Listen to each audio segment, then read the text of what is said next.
Testing, testing. Okay. Testing, testing, testing, testing. Oh yeah. So you liking Florida a lot, huh? I am liking Florida a I lot. saw that you said when you came back, you were like, oh, like, come on, go back. Yeah, bro. What are you thinking, man? You It's sure? a move. Yes, but I have to get a job. So this is saying that I'm supposed to be live on Instagram right now, but Yeah. it doesn't look as though. Exactly. That's smart. Certainly doesn't look as though I just we are live on Instagram yet. don't see myself. Where are you live on? Say what now? What? Are you live on? Yeah, no, he's on YouTube. I just got the notification. Yeah, I'm on YouTube right now. I'm just Yeah, I just got the notification. It's supposed to be on Instagram also. I don't see it though. Oh, there we go. I literally quickly glanced. I was like, oh my gosh. Oh, yeah, it is live. Okay, now we're on Instagram. Let's go find out about the Instagram. Do you put a little bit so I didn't see you because they're like directly behind current. So you could pull up like next to pull. All right, we are here on the UD Raw live stream. Just so I'm in that frame. There you go. Yeah. Essentially, we have built a community of creative artists within New Jersey with our platform Underground Developmental we've been doing for the last 2.5 years.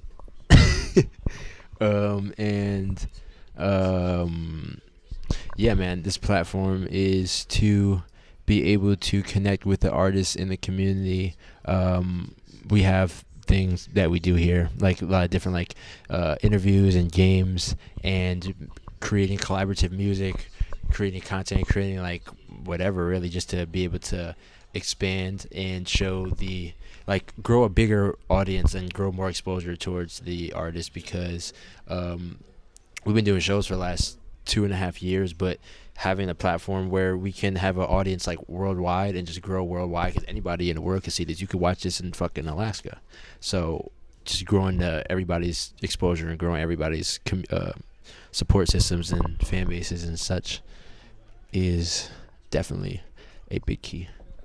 If you're in here right now, say what's up, say hello. I am actually I've been improving on my streaming game, and I should be able to have. I've learned how to put a chat on the thing. I learned that aspect. So So you're not even. yeah, you know what it is, huh? Is it just YouTube right now? It's YouTube and Instagram. Oh, I just got it. That's interesting. It should have audio file lives.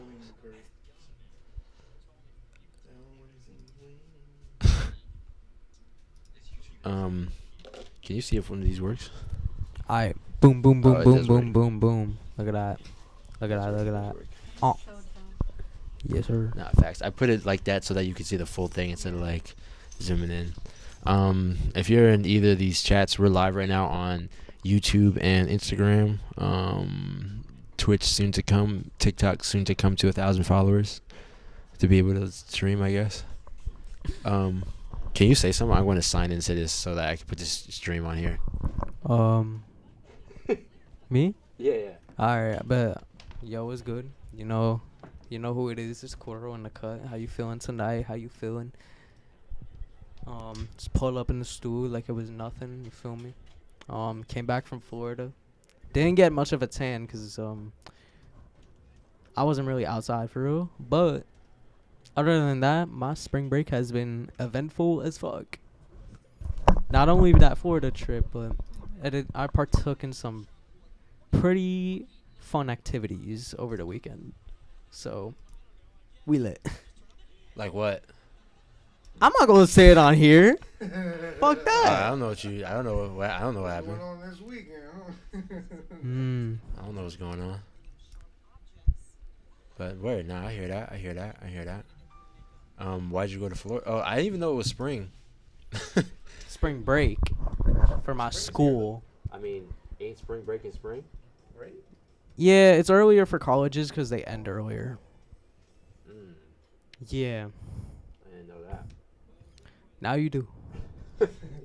Nah, facts. Now you do. What else is going on? Me?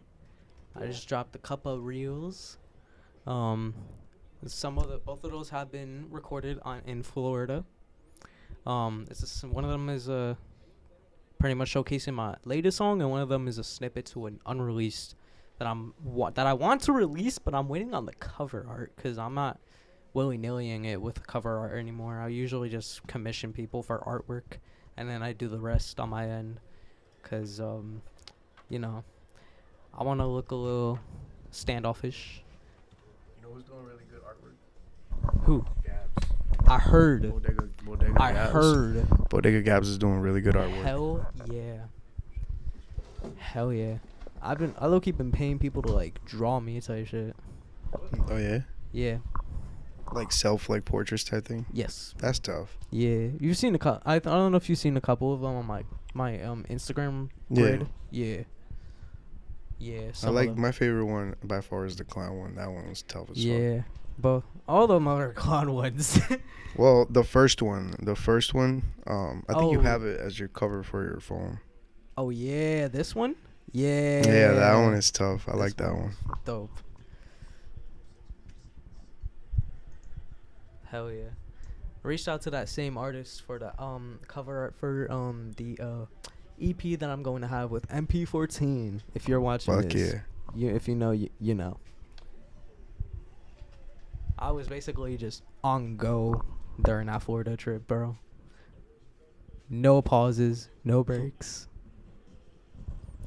Just made shit happen for real. So instead of a spring break, you had like a spring shot. Exactly. That's tough, man. Fuck to the bro. Yo, what is up, people? It's G.O.D. Greatest of days. You already know. If you don't know, hello. I've been chilling, man. I've also been releasing a couple of bits of music here and there, planning out what I release here and there, so that there's more of a capability for the song to have more of a successful impact, you know? And I released a song like 2 weeks ago, Nymphomaniac. The cover art, greatly done by Bodega Gab. About to release another one on the 28th. Ooh. Yeah, that one's called Chill Bean. So that's gonna be tough. Another cover art by Bodega Gab.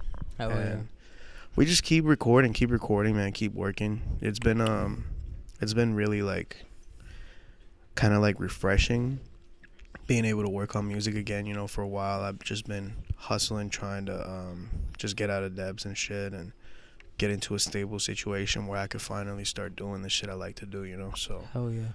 going back to it, being able to do it it's been a blessing, man. Hell yeah, bro. As it should be. As it should be. Yes, sir. Hell yeah. You excited for the show coming up? I am, bro. I am excited. I'm excited to see you on the lineup again. Heck yeah, man. Hell It's been a minute, so it's exciting, man. Like I've been doing a lot of shows more recently, you know. Hell yeah. So it's been a lot of fun getting back on the stage, you know. That's just part of the process too, is just being able to do what I love to do, which is this music shit, you know, Hell yeah. because I love it. Hell yeah. As you should, though. As you should. Hey, you're performing too, right? Every Open mic? so often. Are you gonna do the open mic for the UD? I'm thinking about it. Yeah. Nice. And we gotta get out here. We gotta get MP to come out here, man. Yeah.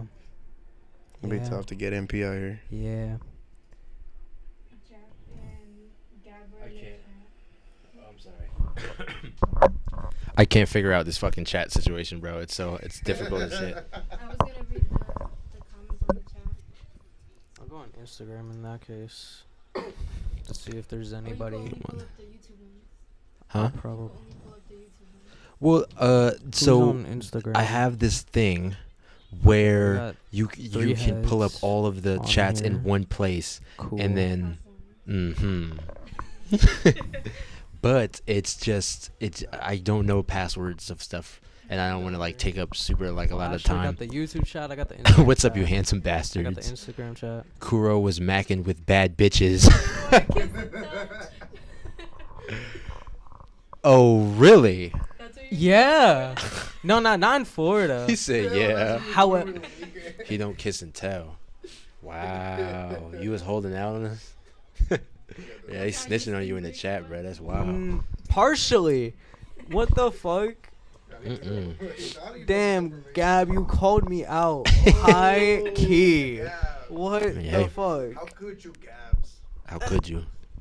Spring fever gave me the coughs. I already became Goddamn Jack emotionally under attached. the I'm weather. pulling a Mordecai right now. You said what? You emotionally unattached? I'm emotionally attached. Oh, okay. Oh, okay, okay. Okay, so you in the feelings.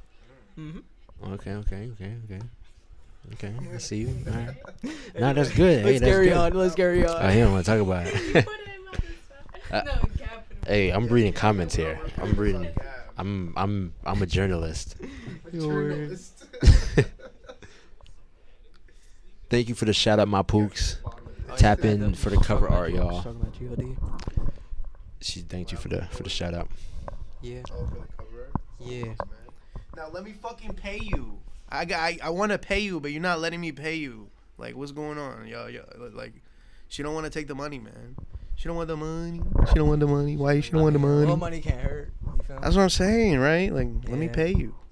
It was beautiful. It was beautiful art, right? Like, y'all seen it. It's is pretty beautiful tough, art. right? I've been peeping. I ain't gonna lie, the Chill Bean one, I fucking love that one. The one that she did with the hat and it's all animated. Like, I love that one. That one's tough as fuck. It reminds me of like Chavo del Ocho. Who's that? It's this like it was like this Mexican like not Mexican in general, but just Hispanic sitcom.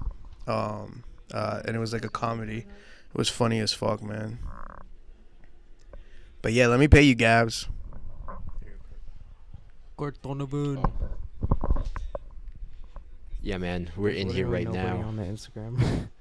We have we have some artists here from the community, and also G.O.D is also performing this Friday. Was it this Friday? Yeah, this Friday. this Friday. Here, right next door. We're gonna also have NG Underground Studios open, and have some things going on in here. But we're also gonna have the main room at Pearl Studios, 94th, open for performances and such, and we have a bunch of dope artists on the lineup today. I mean, then. So we're gonna be promoting for that show. Would love for you guys to come through and show love to the artists in the community. We're probably gonna have more shows there as well, just to give more of a platform for the artists to consistently perform. And also, that venue is a lot cheaper. So lots of lots of positives within that.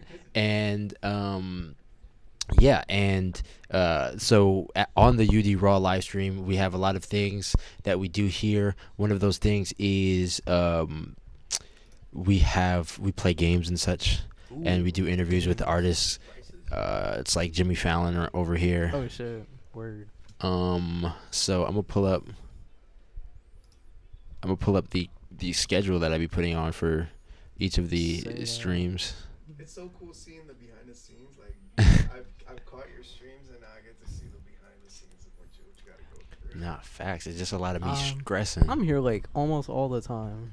So, yeah, I'm just a recurring guest at this point. You see more. Yeah. But this is my first time doing the UD Raw. You feel me? I've been here since the first phase of live streams, UD Bootcamp, UD live stream again, and then now here. Through all the rebrands. I was here through pretty much everything. Like Kurt yelling at you. Nah, Oh well. yeah, I think I wanted to change that because like like in I don't know, I feel like that's I feel like it shouldn't be too hard in either direction, like in the sense of like it shouldn't be too pushy or it shouldn't be no accountability whatsoever. I feel like it's a good clean thing to be in the middle of it for real. So it's not like you either do this or that or you are a fucking failure. And it's also not a good thing to be like, oh yeah, you don't you don't ever post, you post once every 5 years, you're doing great.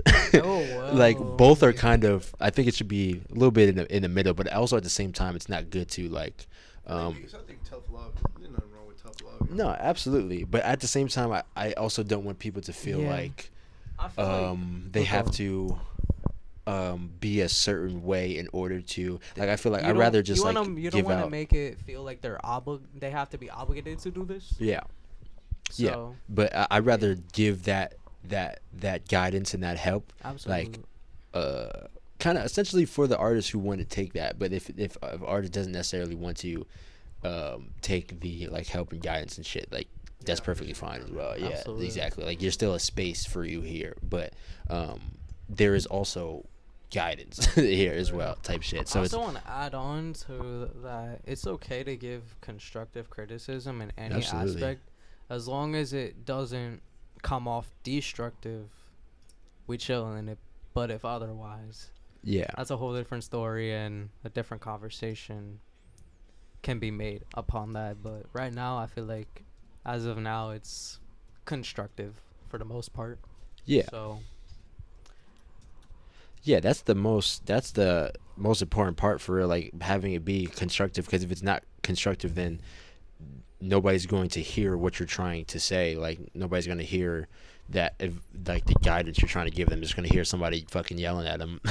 So yeah, nah. Or that it has some actual like profound like advice. You know, it's not just like, your shit sucks. Like, okay, Yeah. well, tell me why it sucks. What do you think sucks about it? You know, like, yeah, like in that sense, like not just criticism, just to criticize. Yeah, I think something that I want to add to UD, which I think it adds like one step closer into that direction of like helping develop the artist more, is like oh I mean, well, rap like, battles hey. is crazy. that Carry also on. was good. I think like somebody who's like well versed in performing and has like a resume, like a deep resume in performing, and or like somebody who just knows what they're talking about in the sense of that, so that the artists have somebody who they can talk to about like, how is my performance good, like how can I improve and such, from somebody who's like knows really a lot what they're talking about. I mean, I assume like the community also does that as well. Yeah. Yeah, but Yeah. just more developmental like options like that to give to the people to have, you know. We got some people in here. Crash at a Funeral in here. He's performing on Friday as well.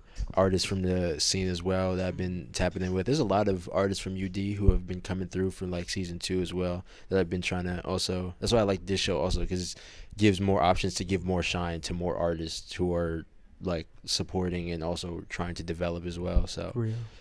same with the live stream and shit as well. Yeah. I still even put up this thing, but yes, we are here today. Kuro's essentially like a part of the show at this point. What do you mean? like kind of like how Ashley, like whenever like we're in here, well, I don't really talk about my journey as much, but then when I'm like when it's recurring so often with like everybody in here, I'm kind of like focus more on the person who's like first time here. But I'm like, oh, we should also showcase like ourselves as well, because I was about to go straight to him. Like, No, I didn't even say nothing about you though. That's all good. But yeah, man. I mean, it could be like also like a group kind of thing too, like Yeah. a group kind of discussion. But how you fellas doing, man? How you guys doing? I'm alright. I'm chilling.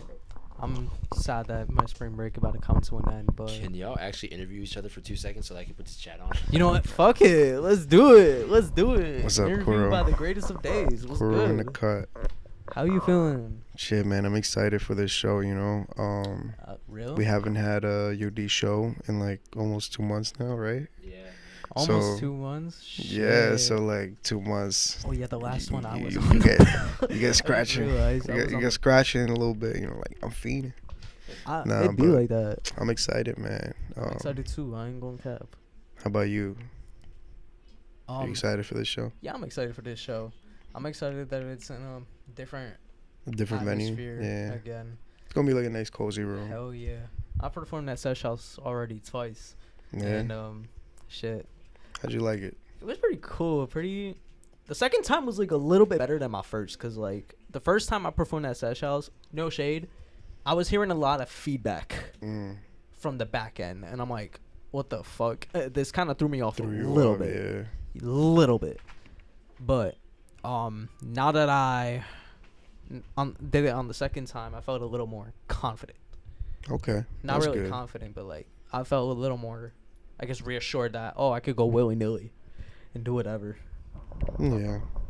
That's good, man. Any other upcoming shows that you got? No, not yet. But I'm not tripping though, because I haven't been so focused on performances. I've been trying to build my online presence as of late.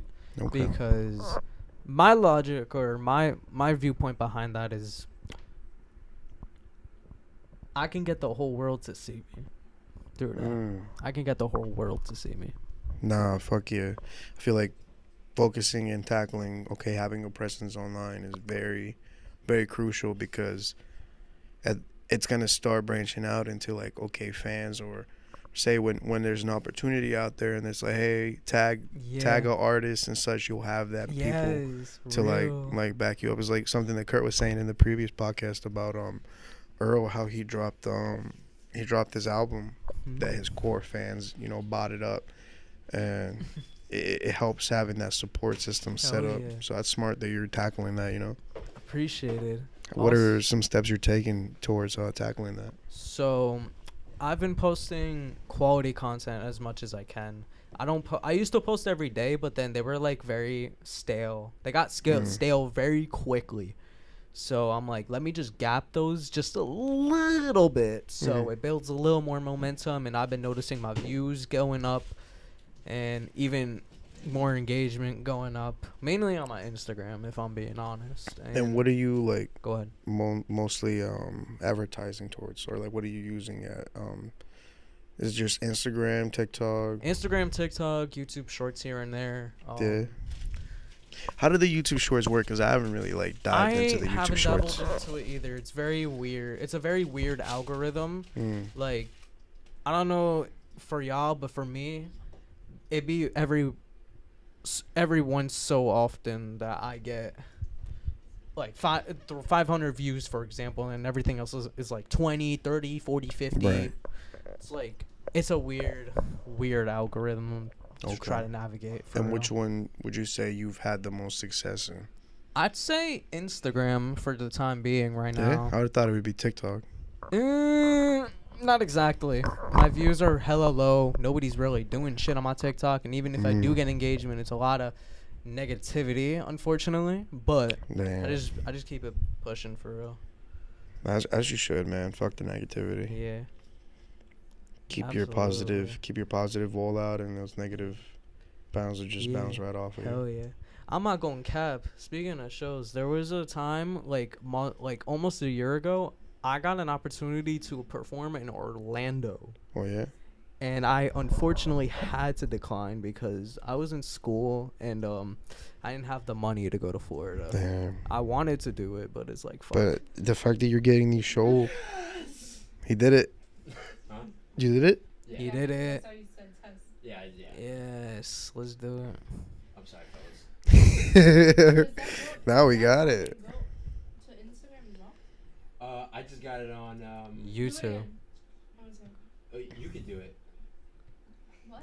Oh, Like, well. Like, you could type it on there. Alright. Oh, you're talking about Instagram. Yeah. Oh, Like, no. through the No, yeah, it's not YouTube. Instagram yet. No. No. And also, how would I do it through YouTube? I'm not gonna say nothing, but last time that we did a podcast or a live podcast out here, Kurt brought food. He brought a little drink. Damn. Nah, it's alright. Guys, I'll take some wine. I said it last time that we were here. He brought some food. Oh, you got wine? He had shit for us. Stella See, that's what Rosa. happens because we complained Say about that. the fucking croissants being cold. Now he didn't bring us shit. Like, fuck y'all. All right, you don't want to be appreciative. But shit. The last show I did perform at though was Palisades Park. What was that at? Oh, Yeah. BCMG, shout out BCMG and Baseline. how was that? It I was. remember I bought a ticket, but I wasn't able to pop out. It's all Was that? good. Yeah, It that was was for the 8th, right? Yeah, The 8th. it was yeah. all good. It's all good though. It How was did you enjoy it? it was pretty cool. I pulled like 6 people, Yeah. and then Hey man, at least I got you the ticket sale, bro. Thank feel you. me? I got you, I'm bro. so sorry that you weren't able to pop up. Nah, though. I it- would have it- wanted you to. It was come. tough because we only had one vehicle at the time, so transportation had been a little tough for Yeah. like the last couple of months. The last month, actually, I should say, Yeah. not couple. But luckily my mom just got a new whip, so That is good. shit's Gucci now. Hell yeah. But yeah, it was pretty cool. I reconnected with an old fellow that I met like over 2 years ago. Oh fuck yeah. Yeah. Yo, for some reason I can't see the chat on Instagram. Oh, it's right here though. Oh, it's right here. Oh shit. Shit. But Kurt's no, hard at what work. was over I here. going to say? About Yeah, the it was- show. I love the show. I love the show. How was the venue? The venue was pretty nice. It was pretty big. Yeah. Oh yeah. Pretty Like, big. did it have a stage and shit? Yep, it did. How big was the stage? Stage was hella big, bigger than Sesh House. I'm not gonna cap. Damn. Yeah. No, Okay. no shade to Sesh House, of course. But like, I feel like with a big stage, it's like it really like if you're just a solo artist and you don't like really like. I don't know. Like sometimes it throws Bruh. me off seeing a big ass stage and it's just like this I one love big person ass up on stages there. because what I did over there was I moved around the fuck. Yeah, see, like ton. you gotta move around, but I like there be people that don't really move around and Yeah. shit, and then you're just like, okay, Yeah. like no, but it's tough seeing like people's first times. I remember at the last UD there was this guy, I forget his artist name, but it was his first time I had seen him there, and what was really tough is I think his pops was in the audience. Ooh. And like you could tell like that it's his first time performing and shit. And it was just beautiful seeing him like light up because everybody's cheering him on, you know. Even though he was a little stiff out there, but it's a beauty seeing it, people take that first leap, you know. And seeing family support, man, Oh, like yeah. that's special as fuck. Support your kids. Real. Support their dreams, man. I haven't had support like that from my family ever, but That's what they I'm be looking at saying, my man. shit here and there. Support your So- kids, support their so, dreams. You know. What's another thing? I posted some shit on SoundCloud too. Oh, some yeah? archive shit that I was supposed to get him on in the past, but Ooh, this Kurt this is was like dodging. this was 2 years ago. Don't worry. I didn't even. You've had this man waiting for 2 years, No, Kurt? no, nah. We made a new. Damn. We made a new banger though. We made a new banger though last year, which was better than that shit. If I'm keeping it $150. Hey, there you So go. I got some people that I've asked to get on songs, and then like, oh yeah, I'll get on the song. They never get on the song. wow. I definitely do like that. I'm one of them. I know I've done that at least once, where I definitely like took a while. Yeah. But Hell yeah. I don't be tripping about it because I'm like, you know what? I be having have a shit go bunch- on, so I have understand. a bunch of shit. My bad if I cut you You're off. good, bro. Don't worry. I have a bunch of shit in the vault though. I'm just trying to structure my releases now because I used to go willy-nilly with them too. But now I'm like, I want You got a to cup for this one? actually do. I mentioned this in a couple streams prior. I want to actually do playlist pitching to editorials and also like Have you heard proper about promotion. Have you heard about Song Tools? Yes, I have actually. Is it valid? I don't know. I don't like that response. You gotta pay for it. So You gotta I pay don't- like $10 for them to like try to put your song on a playlist. Yeah. I haven't tried it yet. I was gonna try it the other day, I but I haven't don't- tried it yet. I'm very iffy about that, especially with Boost Collective. Yeah, I've heard so much negative about Boost Collective. they had good reviews on True though. Truth Pilot. Weird. Yeah, I don't know. I was gonna try it out, but then I was like, let me hold off. Let me see if I know anybody that knows about this shit. What I do sometimes is I submit my songs on Submit Hub for Submit like Hub. playlisting for free. Oh, And word. sometimes it would get on, and then it would get a little bit of streams here and there. That's what I gotta get into is submitting my songs to playlists more. Yeah. Like I definitely gotta start doing that because Also, I have catalog. speaking of playlist pitching, if the site looks sketch, don't fucking put your money down towards that. Because 9 times out of 10, they're gonna put bots on your shit, and it's gonna ruin your ruin your statistics. Your For real. progress. Yeah. And if they offer donuts, they're definitely sketchy. Yeah, exactly. Exactly. And also, at worst, if you're using DistroKid especially, they'll go as far as to taking down your song. Yeah, DistroKids makes you like click. It's like, hey, I will not use nothing that will boost. Fair. That's why I'm scared to do it, because I feel like I'm scared it might be bots and then it'll fuck up my So- shit. You know. Okay. Like very early on, that shit happened to me. You know, some guy hit me up like, "Hey, I can promote your song. I can get your song played on this and that." And I'm like, "Okay, cool, bro. Bet. Just $25. Okay, bet. Say that. Cheap as fuck." Sent him $25, and then I think it was like within like 5 minutes, my shit was like at 15,000 listeners. My songs were like at 6,000 plays, and I'm like, huh? Like, how Was is it this? within a day or was it Dude, like gradually? within like 5 minutes. That's why I was like, wait a minute. There's no possible way that within 5 minutes of me sending you this money, Nah, bro. 16,000 people That's just a red played the flag. song. Yeah, like That's a red flag. that's when I was like, oh. When I used to be on my dark trap shit, I used to use a site called usemino.com. They're a pretty reliable source for like playlisting. They don't use bots, and the growth is gradual, which is pretty cool. But I don't use it anymore because I don't make that type of music anymore, so it doesn't make sense for me to pitch that shit no more. I went from my musical journey's kind of weird as fuck. I went from being corporate to being completely like underground niche, and then back to fucking corporate. Hey man, I make You're corporate. I'll elaborate more on that. I make music that like everybody would fucking listen to now. The type of vibes that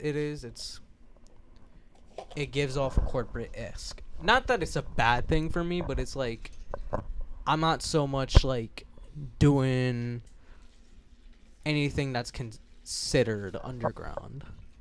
Because right now I've been hopping on a like melodic trap, like Juice WRLD type ordeal. That's an example, but I don't exactly replicate that. Sexy drill, Jersey club, all that shit. No, word. Oh, so you're saying you're just making music that's more palatable to more people? The mainstream. Word. Yeah.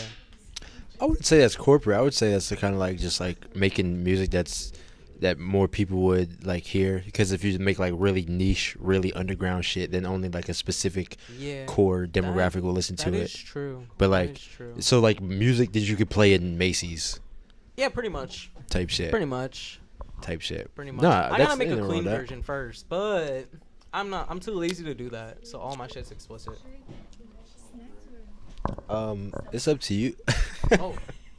It's up to you for real, honestly. Yeah. Oh yeah, no. All right. Oh yes. Crash at a funeral asked a question. He said, "How? Hey, do the open mics or the feature artists start at 7? The open mic starts at 7. Open mic starts at 7 o'clock on Friday. Open mic is gonna run from 7 to 10. I mean, bugging. The open mic is gonna run from 7 to 8, and then the feature artist is gonna start at 8:30. And yeah, it's first come first serve for the open mic. So make sure to come. Make sure that anybody wants to sign up, come through early to sign up, because there's only 10 slots available, and the doors open at 6 o'clock. So as soon as 10 slots get taken up, it's done. So be there. I'll be It's spamming y'all over. stories on the UD page. But yes, what was I gonna say? Oh yeah, yeah, I like. This was like a callback to like way earlier in the conversation, but definitely I really fuck with like. Yeah, I think the whole kind of goal really, within being like the independent artist is like having having that core fan base of people that really fucks with the event that really fucks with like the music and the art, and like people who can really they gotta fuck with the individual first. Yeah. Most of our. Yeah, and that's why it's good that you streaming as well, and that's why I really like doing the streams too, because that just gives more ability for anybody to be able to connect with who you are, and it's easy for like a lot of people at UD because they see you so often, it's like you already become friends, but it's like people could do that. Somebody could be in fucking Alaska and be as close to you as we are, type shit, which is really cool. Yeah, go ahead.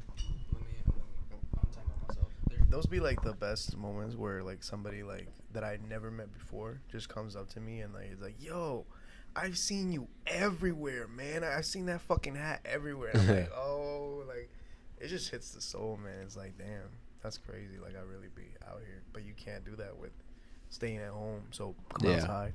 Nah, for sure. Same with like same with anything, like with the events like UD. I feel like it has its own like core supporters, and same with like how you could have with your music, like your core supporters, just building that up to where that becomes like an actual career, because you don't even need like we don't necessarily need a label.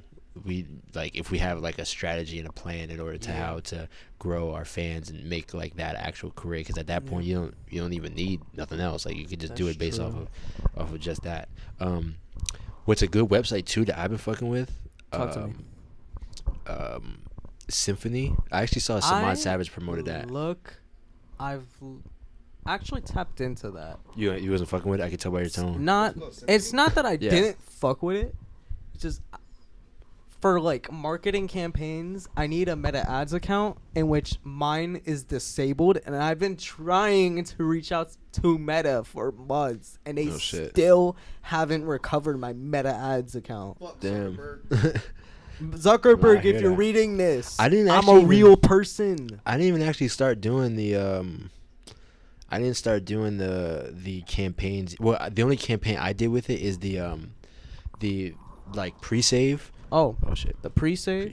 The pre-save, only because my main reason why I want to have that shit is because like, okay, when we thinking about like just Instagram or social media when it comes to your fan base, it's great to have something outside of that, like how you saying with the like how Earl Sweatshirt had like he dropped his album on his website way before he put it on Spotify and everything, so that his fan base could go straight there and buy it. He doesn't have to worry about the cuts of the the distributor and whatnot. All that shit goes straight to his pocket. Yeah, because that's his website too. Like only thing he had to worry was about paying the traffic for the website. Maybe it would have crashed or some shit. And we could do the exact same thing as artists in the sense of like so having a specific fan base, and then that fan base paying for certain things that you do over the course of time, and that all goes into like paying for your career. Like just having like you could do that with the album. You could have merch, you could have shows which is ticket sales, you could have fucking you could sell fucking merch pieces of fucking hats. Oh hell yeah. Nigga even hear me. Nah, he probably heard that. Oh, I was gonna ask you, like, what's the difference? You could sell my phone. You're good. You good? Because that's a great marketing idea. You could sell. I was telling him how much different things as an independent artist you could sell, and have as like a product. Yeah. You could, like, because it could be like, and when I say sell, like not to look at the fan base as like money signs. Like look at it, because a lot of it, like it could be really beneficial to those people as well. Like you could have like your project on your website. You could be like $10 for the project. You could have merch pieces, ticket sales. You could sell hats but.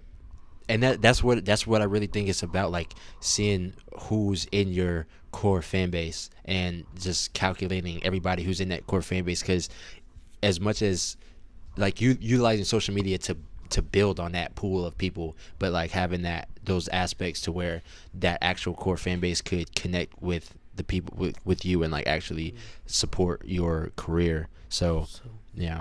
So I was gonna ask about Symphony. What's the difference for you between using Symphony and using like the distributor's pre-save link? So I never used the distributor pre-save link before. Actually, I've only just really done it through Symphony, because also on Symphony it shows. Oh, this is really good too. That I was talking to Lumi Day about too. Like it shows.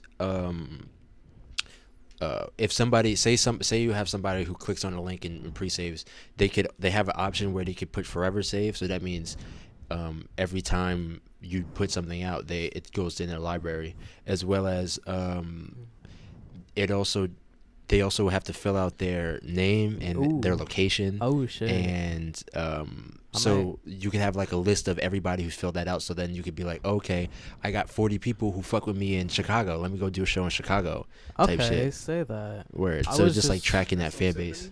Yeah. Yeah, Symphony. Yeah. I was wondering because I use, I use it through 2us, but they use feature.fm. I don't know if you heard about that. It's Mm-mm. another pre-save thing where it just gives you the links to the thing, and it also shows the people.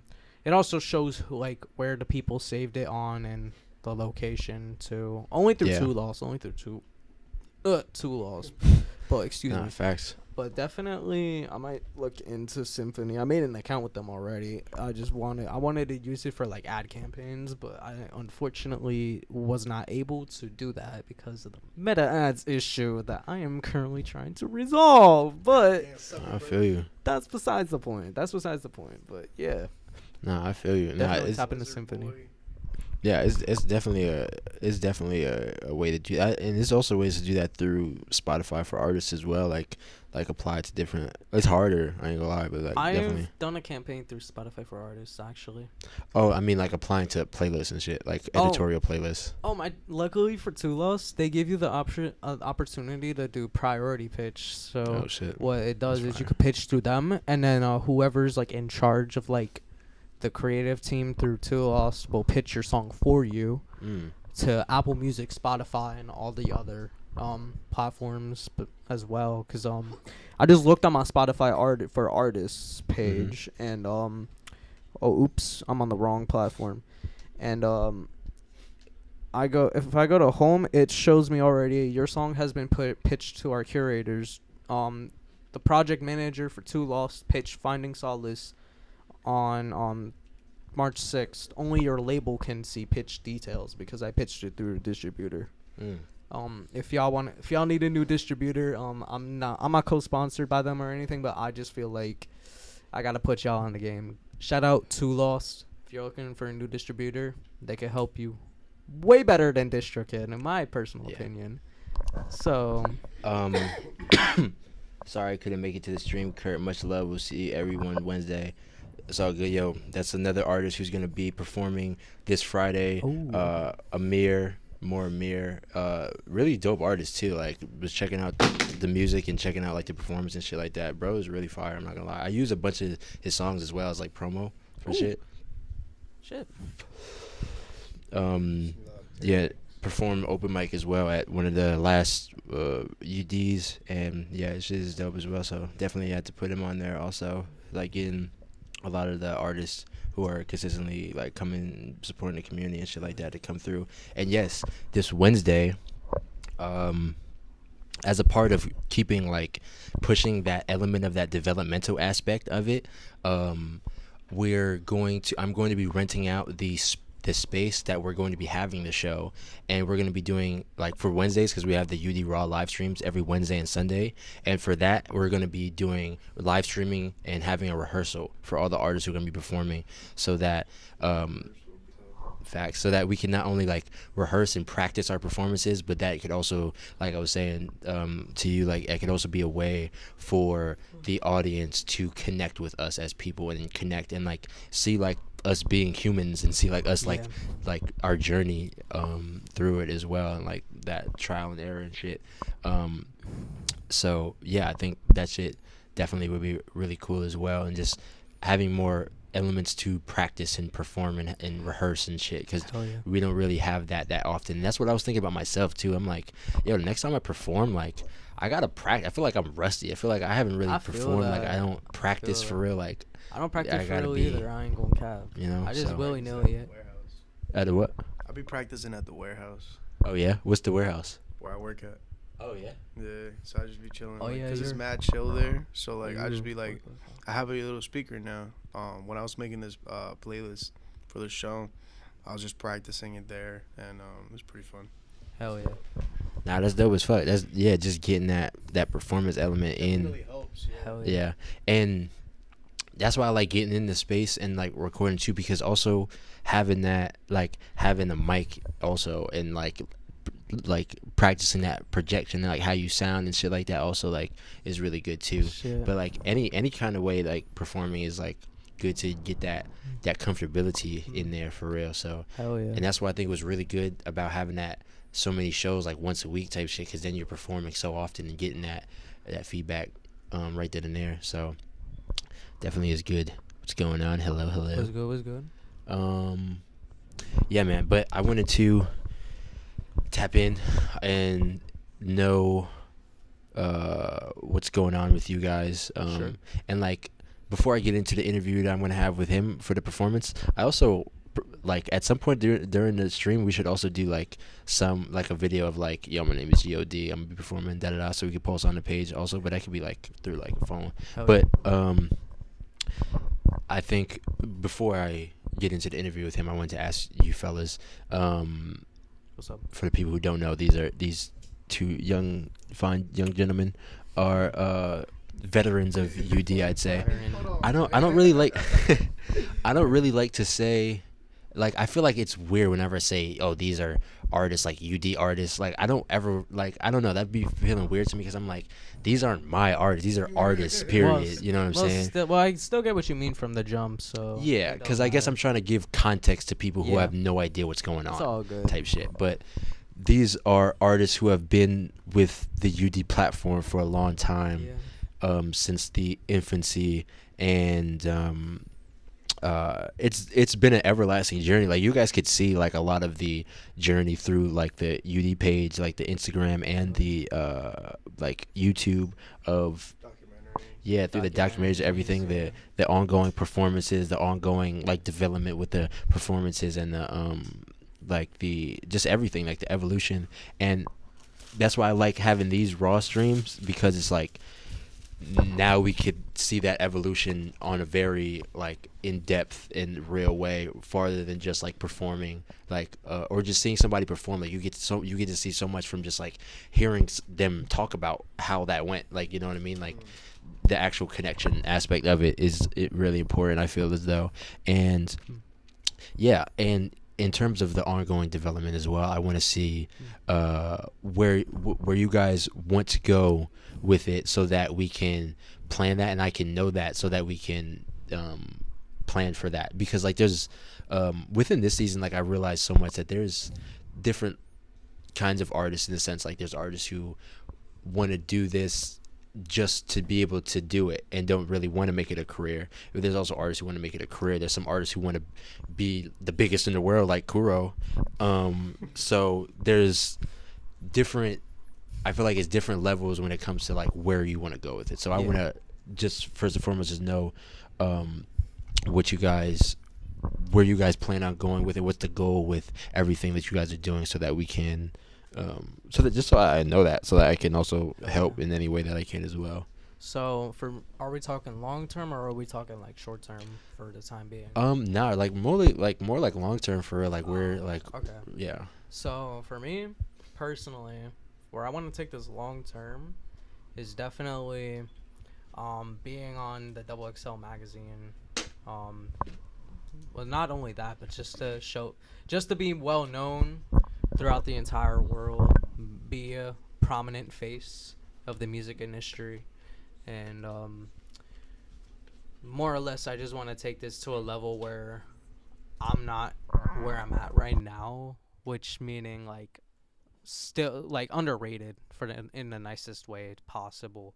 But more or less I want to take this enough where I can be able to sustain my own income, but also be at a level where I can be available at anyone's disposal to be on, let's just say like Rolling Loud, Governor's Ball, Coachella, all these different show promoters. I also want to be at a level where I can be headlining for shows where artists can be able to open up, cuz I also want to, cuz I was at a point where I was wanting to open up for bigger artists or semi bigger artists, And I want to be at the level where I am the headliner, so I could potentially connect with the newer upcoming artists and be able to put them on game, and also kind of like develop some sort of relationship with them.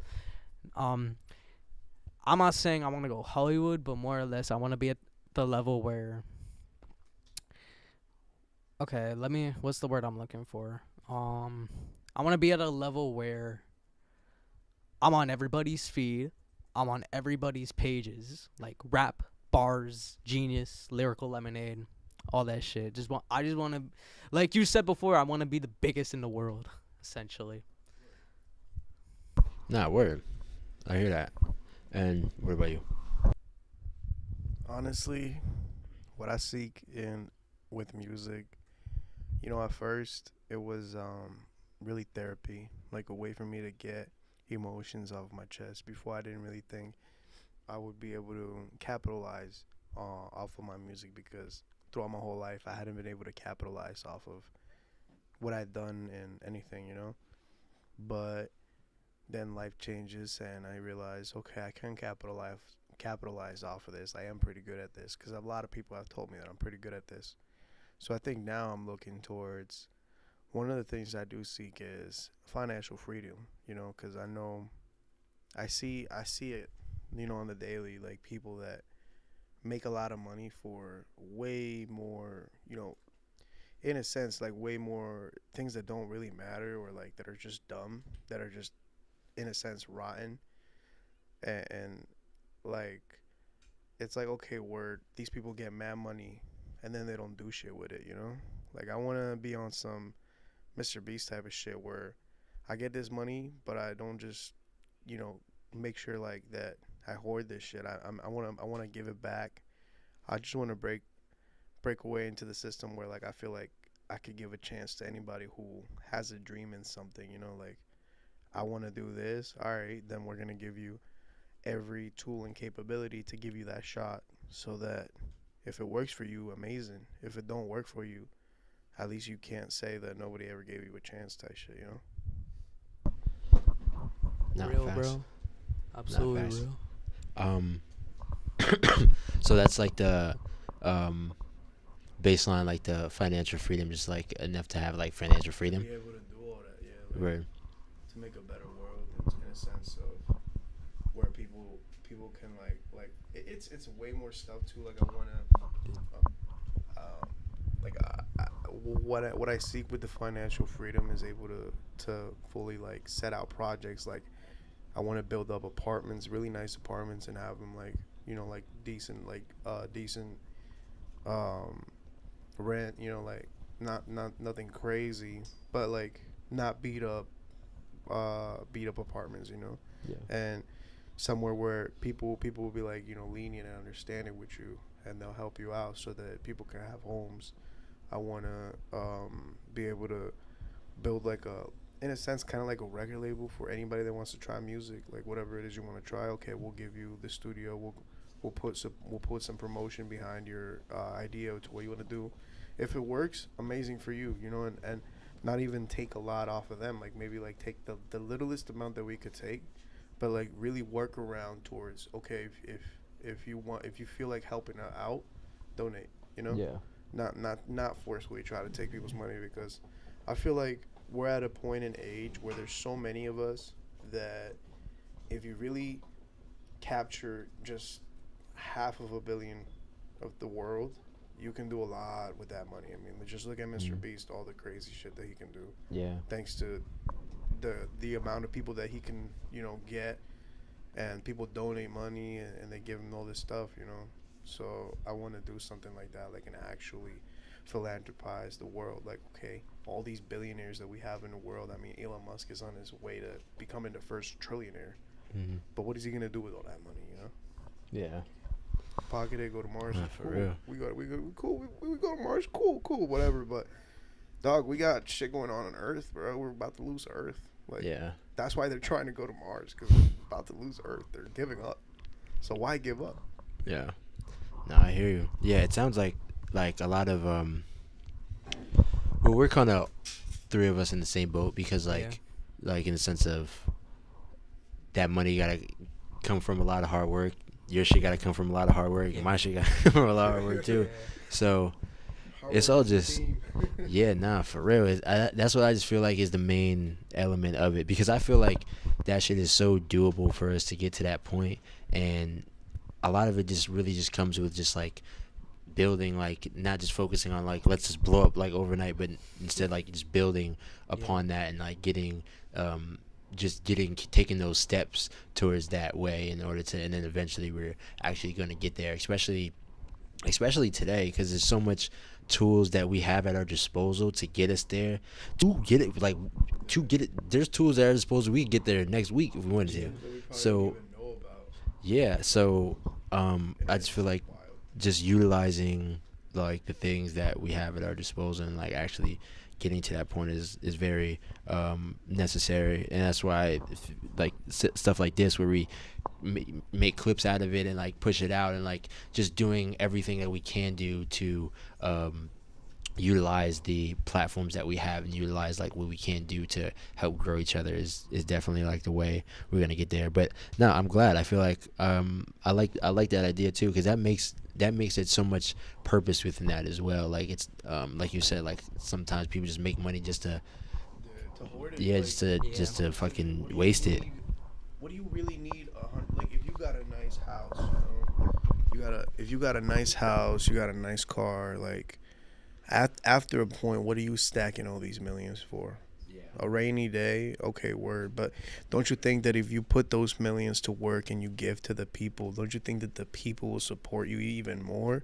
That's and true. therefore, like, it's a money printing machine. I mean, you keep helping. Like, that's why Mr. Beast works so well, because you keep helping people with this money that you get. People are gonna be drawn to giving you more money, because they're like, well, if I'm gonna buy merch, or if I'm gonna do anything, right, then why not support a cause that maybe one day it'll come back to me? Like, they kind of see it as an investment almost, you know, and it's to a point where you actually give people that sense of hope, like, hey, maybe one day I'll be on this fucking video and I'll have a chance to win $50,000 or some crazy shit, you know, or maybe just one day somebody, like, another thing that it's a very far-fetched plan. Like, I'd have to have a lot of money to be able to do it. Something like an EBT system where you apply, right? And you tell us what's going on with your life. What do you need help with? Like, what do you need, like, financial help with? You know, like, what is it? Like, groceries? Is it gas? Are you trying to buy a house or something?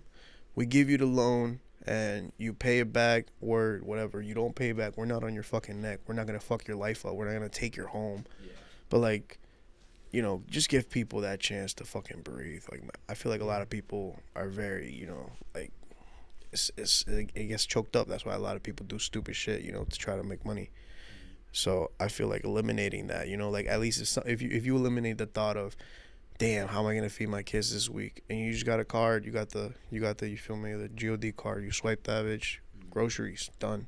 Yeah, for real. Like, and you could pay it back at your pace. You feel me? Whatever you could pay $50 this week, where you pay $20 that week, word. But, like, give people a chance, like some shit like that, you know. Yeah. No, absolutely. Yeah, that's just it. That's gonna just make it a better world for real.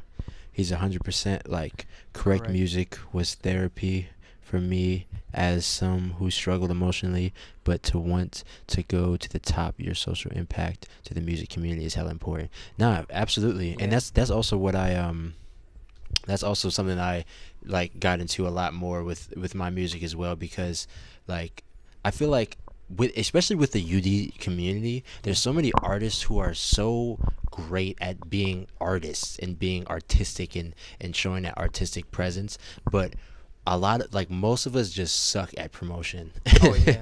And because I feel like the thing is with promotion, we don't know what the fuck we're doing 90% of the time, and myself included.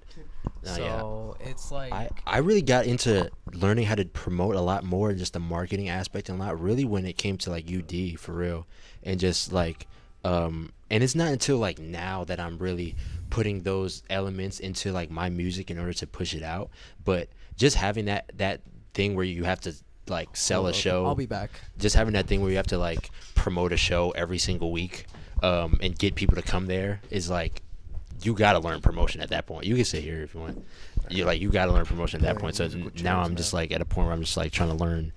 We're trying to implement the same, like implement promotion with my shit. But the thing with like being an artistic artist, like I am myself, like you don't want to just do certain promotional shit that's just with like it has no artistic element to it at all, or just seems like promotion, or seems like an ad or some shit, or like just spam ad, yeah, or just some like cringy shit just to get it like popping or whatever. So it's I feel like it's really just finding that in between of having something very artistic and profound and deep within also having it to where it like scales and like pushes out and like does numbers and like gains some kind of fan base and traction, because at the same time as like we're all grown at this point, so it's like as we also need to try to make this something of a career and shit like that. Like start looking at it like, hey,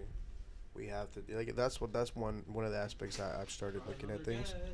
Oh shit, yo, was good. It really be like, for me, like sometimes laziness hits me because I be trying to make the edits of these videos and put in the lyrics and shit. Yo, what's up, baby? How you feeling, bro? I'll be sitting there, right, and I'll get like a couple of words done, and then I'm like, fuck. Like, it just starts hurting my brain, man. So I feel you. I gotta get through it, man. I gotta push through it, and like I gotta get these videos out, because I did see like a lot of the videos were working. There was a lot of support towards the videos. So I think that it's half of like figuring out what to do, and like in a sense where, like you said, you're not spamming people with just random no noise or just random skits, right? But like artistically wise, you make like a little story or something, and it creates even more interest. Like peak the next story, see what's gonna happen. Or how you're gonna promote it next. Nah, absolutely. Hey, what did I miss before? Mez says Mr. Beast isn't a good example. Yeah, because I think he got exposed for fraud. Oh shit. He got exposed. Yeah, like I feel like the idea of what he was doing, like. It's like you gotta be careful with who you give this power to. I feel like he maybe definitely started trying to do the right shit, and then he definitely fucked up. So I feel like that's a lot of power. You gotta be careful who you give that to, and you gotta be transparent. The person that's doing that, like, there has to be full transparency between that person and what they're doing, and like, don't have fucking people locked up in a fucking warehouse, not giving them medical care and shit like that, like that's some crazy shit. Or like, don't host events that you're not gonna be there to supervise that this shit goes on. Okay, like I get it, you got a lot of shit going on right now, but at that point you start to lose the human aspect of it. I feel like that's what happened with Mr. Beast. He lost the human aspect of it, where it's, okay, I'm just making these videos right now and I'm going to be here to shoot the introduction and shit, but I'm not really going to be here. Like, how are you supervising that these people are actually, taking care of what they need to actually take care of? How are you making sure that this shit's going smoothly and not having people take shortcuts or allow bullshit to happen, or you end up having people in your community that are very, like negative, like very infectious, very rotten, like people that seek to do harm to actual people or seek to use their position to do harm to people. Like, that's crazy. That's what I mean is, like, you gotta have full transparency with this shit. Yeah, like social experiments like that too, like having these people fight for that amount of money, it's crazy, bro. Yeah, especially like Mr. Beast, like, why the fuck would Mr. Beast need to scam somebody? That's like kind of crazy for real. But no, it is like, I feel like he's mainly doing it for like kids entertainment, and unfortunately, I hate to say it, but like kids are the most gullible to like anything, which is what Mr. Beef kind of like thrives. You kind of called him Mr. Beef. Mr. Beast. Excuse me. Mr. Beast thrives off of that shit because it's mostly his target audience is kids. And I can attest this because I went to American Dream. I passed by the Mr. Beast burger. Guess who I saw in there? no one but kids eating that shit. No, yeah, because that's the demographic. It's fast food. That's the demographic not- is like kids and shit. Yeah, that's true. Reviewing that shit. That shit looks nasty. Yeah. It's like There's a lot of virtual you got kitchens this, too, you so said, it's like like you said, your main audience is kid. You know you're influencing kids. exactly. So why not like? Why are you giving these kids chocolates and burgers? Like, why not give them a little something? You know, like yeah, I get it that sells, but like Because that's what little kids want. Fuck Not if to they me, got to diabetes. Me, to me, you taking that route and you're not doing your own individual shit, you're selling out. You're taking the easy route. Like, Yeah. you know it's gonna make money, so that's why you're taking it instead of trying to make something new. At UD, I told the chef nothing fattening. Nothing fattening. No diabetes will be made here. Absolute, bro. As it shouldn't. Nope. As it shouldn't. They don't care. They give Shit. burgers and he's like Willy Sugar. Wonka. Clearjaw says, Also, "Give me $1 million with a God card." What's a God card? The God, I have no clue. What's a God But- card? Anyway, what was I gonna say? Oh, yeah. Oh yeah. I feel like another co-host at this point. No, you definitely are. Word up. Hi. What's a God card? Clearjaw. Mez says promoting music is the worst part. Makes me hate being an artist sometimes. Yeah. No, I feel that. Yeah. Nah, because that shit is not. I mean, Some like, of it comes what off we- as inauthentic, which is what throws people off, unfortunately. Yeah. And that's what kind of throws in the little stigma of like promoting your shit on social media. Yeah.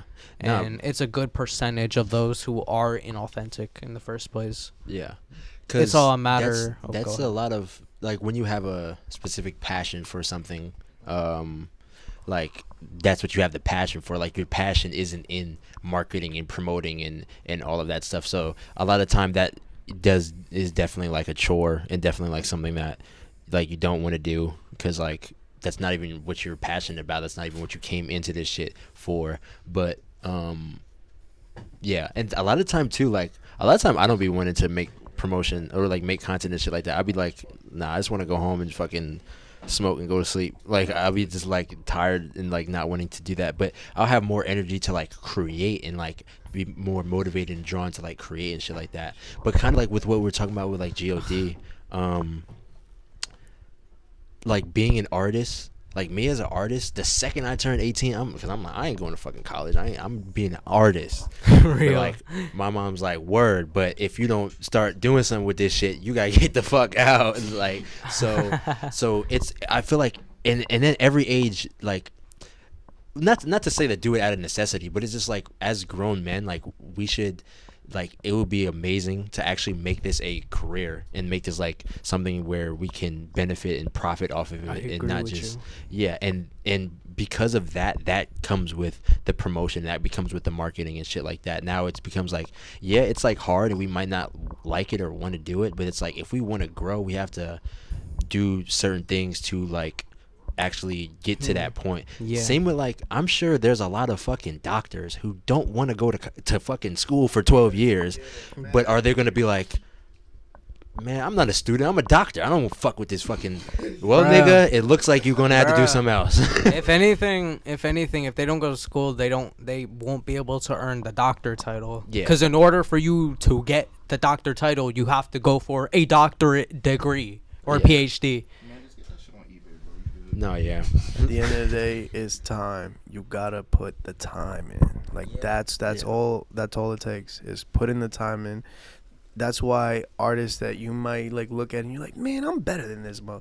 Like, you know, not to like look at shit like that, but you know, there's some great people out there that make crazy success off of just bullshit. Yeah. So it's like, what the fuck, like, but they put in time. They put in time. They put in time, and and they put in energy. time into And their not bullshit. only It's that, bullshit, but they put in they're time. like, you may be like not as good as an artist, but a bigger artist, but that means that artist is a way better marketer and promoter than you are. Oh, yeah. If he is promoting, if his shit is whack and it's way bigger than your shit. Yeah. So like it's just a matter of like what you just put your energy into and like time into. I feel like really, cause just like building on that, like figuring out how to do that promotion and shit. I'm still figuring that shit out too. Like still just throwing shit at the wall, just figuring out how to just get that shit going. I feel like I got so much better at promotion and marketing when we first started doing like UD, because then at that point like I got to figure that shit out because we got in-person shows every fucking week. But it's till right now that I'm trying to figure out like that. What I haven't actually, like, I'm not gonna lie, TikTok, bro, is you could run up a TikTok like simple, like easy. It's hard. It's way harder than Instagram, I promise. And even I say shorts, it's the opposite. I think for me. to me, I think Instagram is the hardest. TikTok is the easiest, and shorts are in the middle. Like I grow probably like 2 subscribers a day just with shorts, like literally. So I'm like, damn, shorts is pretty. TikTok is harder for me if I'm being honest, because a lot of the times my videos be capping out like 300 views. It's very every so often that I get at least 500 views, but a lot of the times it's 200 to 300 views, and I don't know why that is. I don't know why my shit caps at that fucking view count mark, and I hate it. Even if I do get engagement, I've said this in the beginning of the stream, I only get hit with negative shit. Nah, it'd be shit like that too. But I feel like it's a lot of time, like it's really just the branding and the marketing. I feel like just like trying different, like continuously like trying things out, like it will help you just like figure out that aspect to it. Because if it's just a bunch of hate, then it didn't reach the people that you're intending it to reach. So that means that the branding is not clear enough to where Instagram can be like, okay, this is who to push it out to. The same way how if like I make a video about cows and I put a hook that's like my favorite type of cows, and then put hashtags where it's like hashtag cow and all type of shit, like mad keywords in it. That's telling the algorithm. This is who. That's telling the algorithm this is who I should send this piece of content to. The same way how we do like the UD promo, and I'm like, yo, if you're an artist from New Jersey and such, it's telling the algorithm to send this to artists. So, you can do the same with like the music. Like, oh, like I made making like a song about like heartbreak or whatever. Like market it towards people who are fucking heartbroken. Yeah. So that they could pick up on it. Yeah. I don't know. It's just different things to just try, I guess, really, to just try to like capitalize on it and like grow it. Oh, he said Clearjaw said the card G.O.D was talking about. The card? The G.O.D card? The G.O.D card? Oh, the G.O.D BT card. Yeah. There's a G.O.D EBT card? That's a dream goal of mine, but that sounds like so much money for that shit. Oh, real. The G.O.D Foundation. Like I would have to have like a good trust fund for anybody to be able to sign up and be like, hey, I need this much money for groceries or whatnot. You feel me? Obviously, you're gonna get people that are gonna be like lying about this shit, you know, like yeah. But there's gonna be people that actually need some help. So those are people that be able to ask somebody for help and not have the fear of, damn, I'm gonna get shut down and it's gonna fuck up my credit. Like, nah. Right. You feel me? The only time we would not help you would probably be like if we obviously can tell that you're not getting this money for what you're telling us you're getting this money for. Yeah. You know what I mean? Or if we give you this money, we might not like you might fuck around and do some crazy shit. Yeah. It's the G.O.D Foundation. Yeah, something like that. Yeah. I think Clearjaw wants one. I'd call it G.O.D's hand. But I think he's not qualified. Yes, sir. Lend a hand. But yes. What's on this calendar? All right, what we doing? We got interactive games. We got performances and wrap up. So I'm gonna interview G.O.D real quick, and then we're gonna get into these games and performances and such. And if y'all like, type shit. G.O.D. Yo, what's up? Cut a promo on this. Tell us. Do you know what that means? Do you know what that means? Cut a promo? Yeah. No, tell me. Teach me. Oh, that's just like a wrestling thing for. A little bit. That's basically like when well, it don't have to be talking shit. You don't have to be talking shit. Like Sunday. More in this like a promo is kind of like you get in the ring and like you kind of just talk to the crowd like uninterrupted, just give like a monologue or a speech or whatever. So. Like, all right. your shit, essentially. You don't have to talk your shit. It's not just about talking shit because sometimes. You can come out there and cry like Cody. That's what I'm saying. But like even like that, it could that I'm looking at it in the sense of like Cody Rhodes. He really did that. He always crying, bro. He be crying, but that's what I'm saying. That's the perfect example because like just like building building the story, just like letting people like know the story. So let the people know who you are, what you do, why you do it, and like just some like lore behind like who you are, so that the people could connect with you and potentially like fuck with you. All right, bet. So y'all ready? This is the origin stories right here. So I am a Mexican rapper. I came out to the USA when I was about the young age of 5, somewhere around there. Been in this country for a good while. I realized that I could do music when I was like 16. I heard a good friend of mine. We were cruising and we were smoking, and he just started freestyling like out of nowhere. And it really amazed me, you know. And like I was like, damn, that song was sick. I want to listen to that song. What's the name of the song? And he was like, oh no, that's not a song. I just made that up right now. I was like, you could do that? Like that's possible? He's like, yeah. So then I started doing it. You know, I started messing with it, and practice makes perfect. Like, you know, I've heard a lot of people giving me my flowers, and I appreciate them for it. Telling me that I'm really nice at doing this and freestyling and whatnot. But it all took practice. You know, when I started, I was terrible. I mean, I was just rhyming words just to make them rhyme, you know. The cat is black and it's got a hat. It was just stupid, like stupid shit. But then I ended up around when I was 17, turning 18. I did something stupid for money, and I ended up getting locked up for a little bit. So when I was locked up, that's when they had this like competition, a poetry competition, and I just, you know, I submitted my poem. Somebody that was in the same unit as me saw my poem, and he was like, yo, your poem is really good, man. Like, can you write one for me? I'm like, okay, fuck it, why not? You know, it's no way it's gonna win. I just wrote some shit on the slide, but come the day that they're giving out the awards, my original poem got second place, sorry, and then the poem that I wrote for the guy got third place. So that's when I like took it, and I was like, okay, I could really do this. Like, I'm really nice with it. I'm really nice with the words. So then I started seeking out like a name, because before my artist name was King Kush. Then it went to Lil Stoney, because I saw Stoney on a gravestone. Then when I was locked up, I was really thinking about it. I'm like, okay, if I want to take this seriously, like, what will be a great name for me, you know? I told myself up until now, I've had really terrible days. Like, every day's just been shit, you know? I've had really bad days. So from now on, it'd be nothing but the greatest of days. And then that rang into my head, and I was like, oh, greatest of days, G.O.D. And I felt like it was God-given. You know, a lot of people ask me, like, are you calling yourself God, or are you trying to imitate God? Like, I'm not trying to call myself God. I feel like it was a message and a mission given to me by God, and that's what I carry. That's why I carry the name, and I try to uphold, like, as best as I can to what that name means and what it represents. Like, it's the greatest of days, and I just want to bring the greatest of days for everybody. I love y'all. That's dope.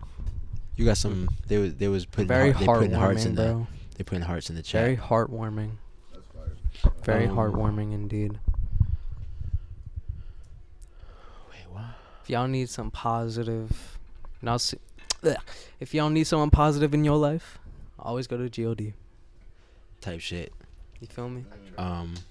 Love what y'all doing. Thank you so much. I And appreciate you're doing it. good at it. Appreciate it so much. Of course, bro. Did he say he's coming right now? Wait, is there an engineer in this chat? I'm coming with a band. Oh, this is some other shit. Never mind. Sorry. No, that's beautiful. That's dope. Yeah, no, that's super dope to hear, like, how that has like transformed and how that like turned out, and like seeing like where you at now with it for real. And so that shit is really dope. How has the journey been since then, in the sense of like trying to grow as an artist, and like what's been the ups and downs with that?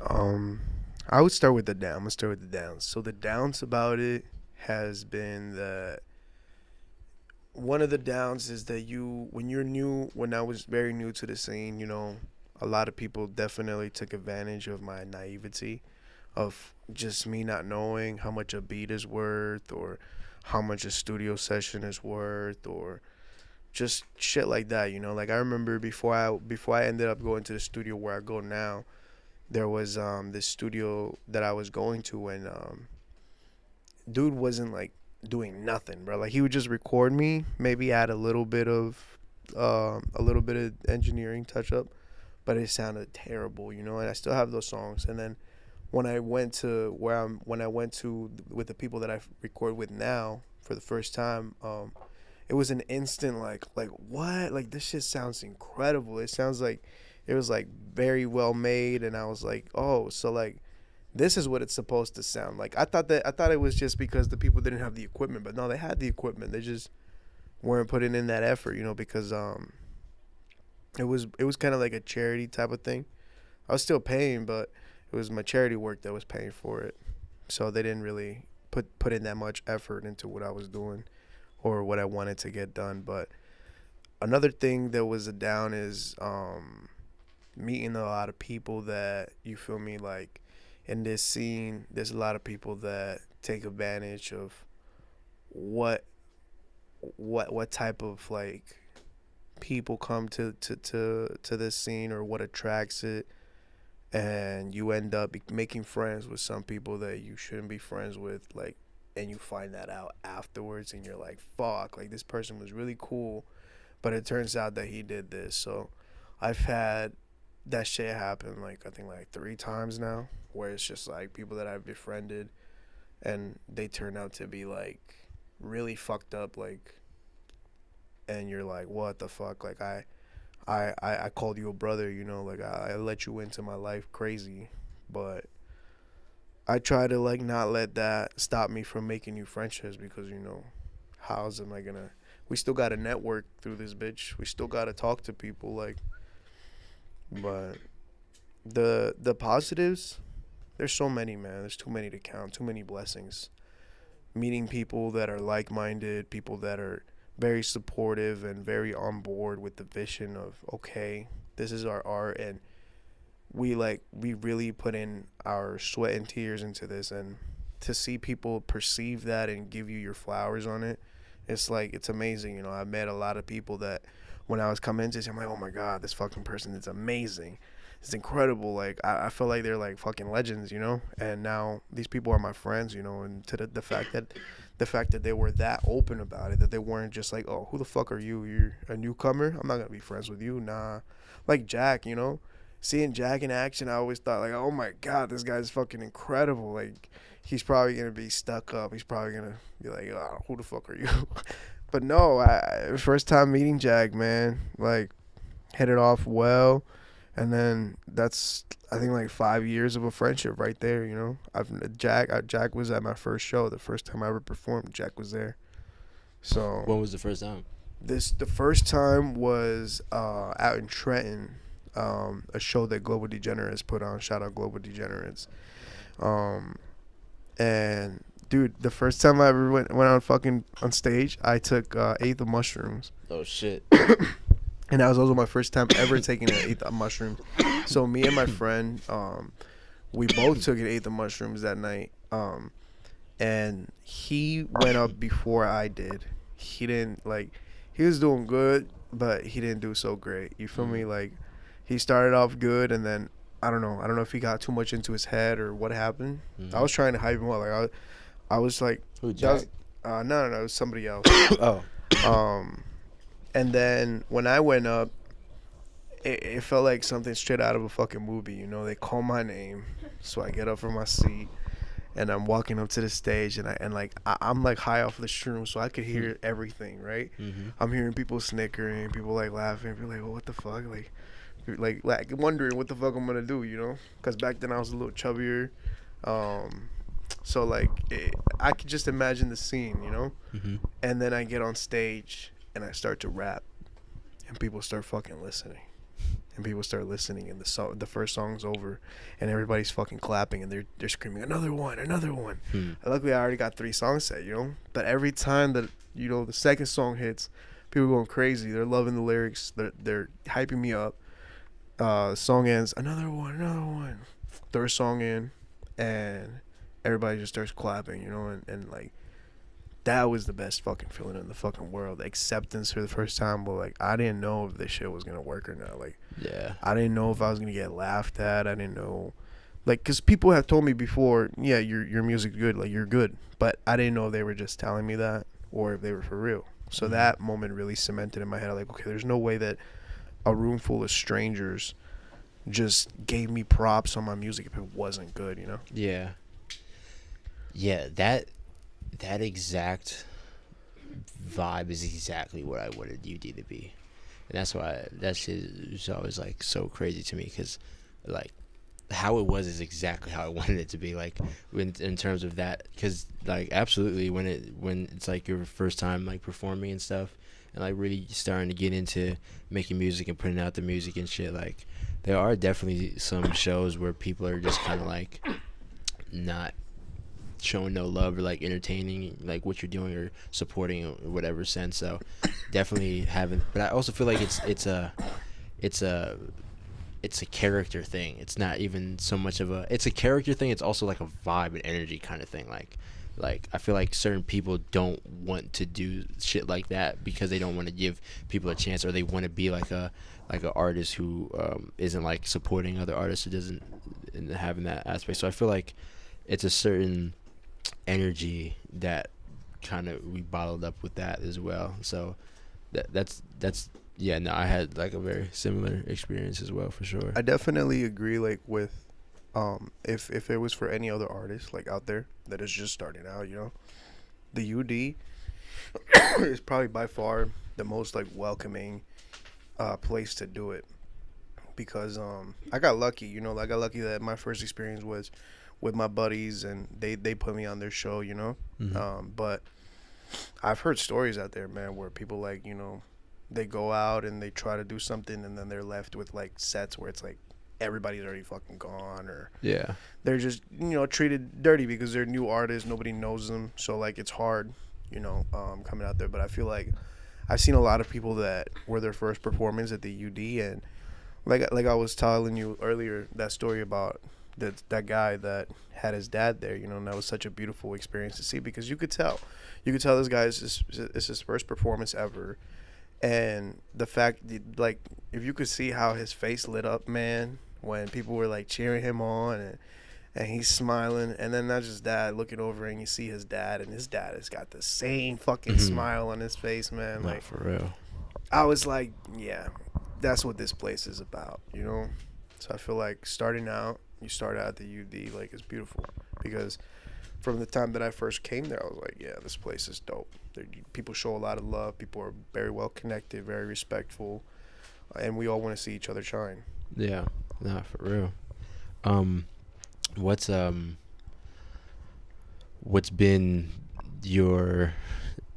going on with your journey lately, in the sense of like with just everything that's going on with you, like the music and just like life? So, with life, man,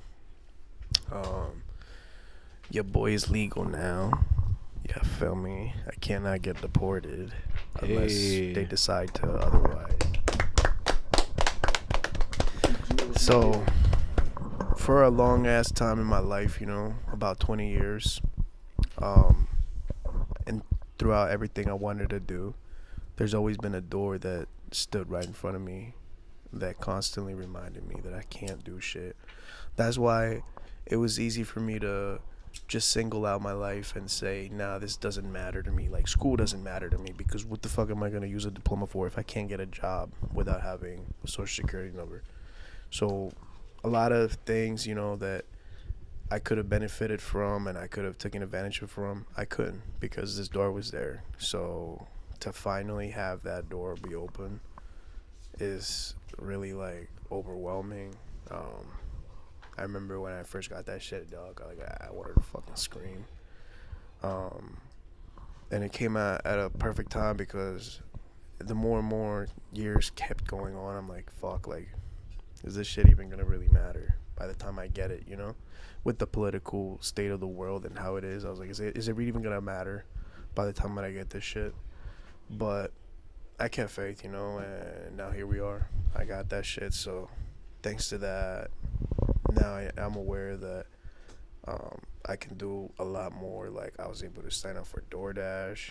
I'm able to capitalize off of the little bit of income that I've already made off of streaming. Dope. I'm able to sign up for a lot more shit that'll help me out, not just financially, but like in life in general.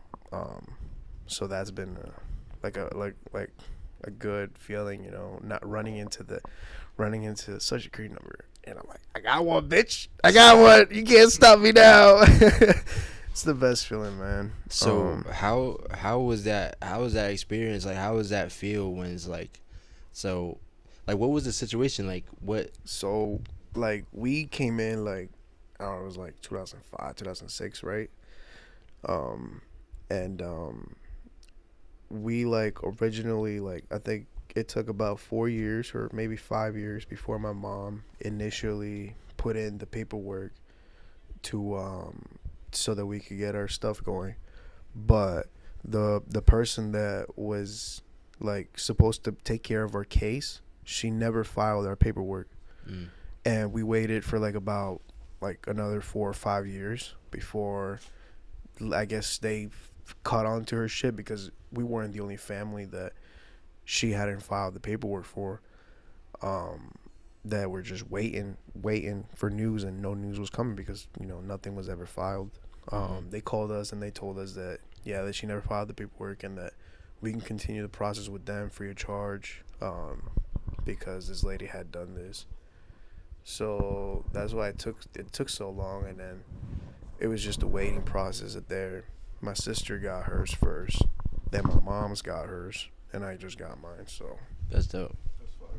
Nah, that's really good too, cause it's fucked up right now. Like, it's crazy right now. yeah, it's getting crazy. It's Shit getting is shit looking wicked. crazy right now, for real. Scary And times. it would have been tough not having that. Like at least right now, we have a fighting chance. You know, Yeah. there's a shot. But before it's really tough. Like I mean, we still made ways with what we had to. You feel me? We got to work. We're gonna find a way to do it. Yeah. But in that process, I get paid less to do it. Even though I'm fucking hella smart and I know how to do hella shit and drive hella forklifts, I get paid $16.50 to do it. When in reality, I should be getting paid like $25 to do it. But you feel me? That's because I didn't have what I have now. Right now, I'm just waiting to see if my if the place I'm working at, if they're gonna hire me through the company, and if they're gonna offer me anything above 19, because I ain't taking 19. You feel me? Like, waited 20 years for this shit. I'm not gonna. So they could offer you some like lower shit. They Well, offer you like a lower like, salary than like, basically what you- how I have to work is I have to work through the agency, right? So the agency gives me work, and they won't have to like really like dig into my social status or anything like that, because they can just fire me at any moment if there is an issue. It's like a workaround towards hiring illegal people. And basically like the agency takes off like $3 to $4 off of what they would pay me originally. So that's why I'm getting paid $16.50. So I probably get paid like 20, like $19. Damn, that's fucked up to even take off the $3. It makes sense. But Do the same thing. if you have papers, like sometimes like the company will try to hire you from the agency, and then that's when they run your paperwork, and then they see that your paperwork is fucked up, so they gotta let you go. So that's what I mean. Like, constantly in my life, I've had reminders of this fucking door. Right? I do good at my job.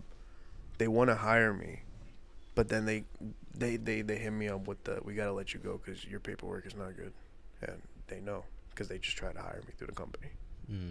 I got fucked up by my own success.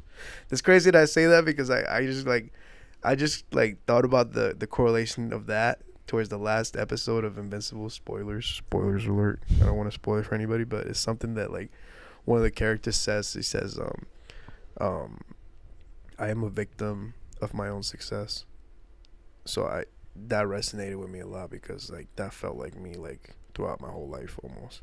Because I grew up here, so throughout my whole life, it was just like, okay, I do good at this, but then I can't benefit off of the reward, you know, like I'll do good at school and all these trips and shit, but I can't fucking travel. Yeah. And it was just like hard, man. It's hard to keep going. It was hard to keep going. And just keeping that positivity, like, well, this shit's gonna get better, but it does. It does. It always gets better. No, it does. No, I'm glad that you look at it like that, because it does. Greatest of days. Hey, Facts. I told myself that's all I'm gonna have from now on, Yeah. and thank God He has made it so. For real. What you been doing in terms of the artistry, like in terms of the creative? I've been in the studio, man. Been in the studio again. Working on just building on my catalog, really, because I want to start releasing in like a more strategic way. Like, I want to start releasing, like, give us a time so that I don't know if it's like 2 weeks or 4 weeks that you gotta set it up with DistroKid so that it can get like pitched for playlists and whatnot. It's 4 weeks. Yeah, 4 I think weeks? it's 4. Yeah. I've been doing 2 weeks. Thank you. I've been doing 2 weeks. My goofy yeah, self. Yeah. YouTube, But yeah, that's what I'm trying to do. I'm trying to set it up to where I can have something dropping like every 2 weeks, and then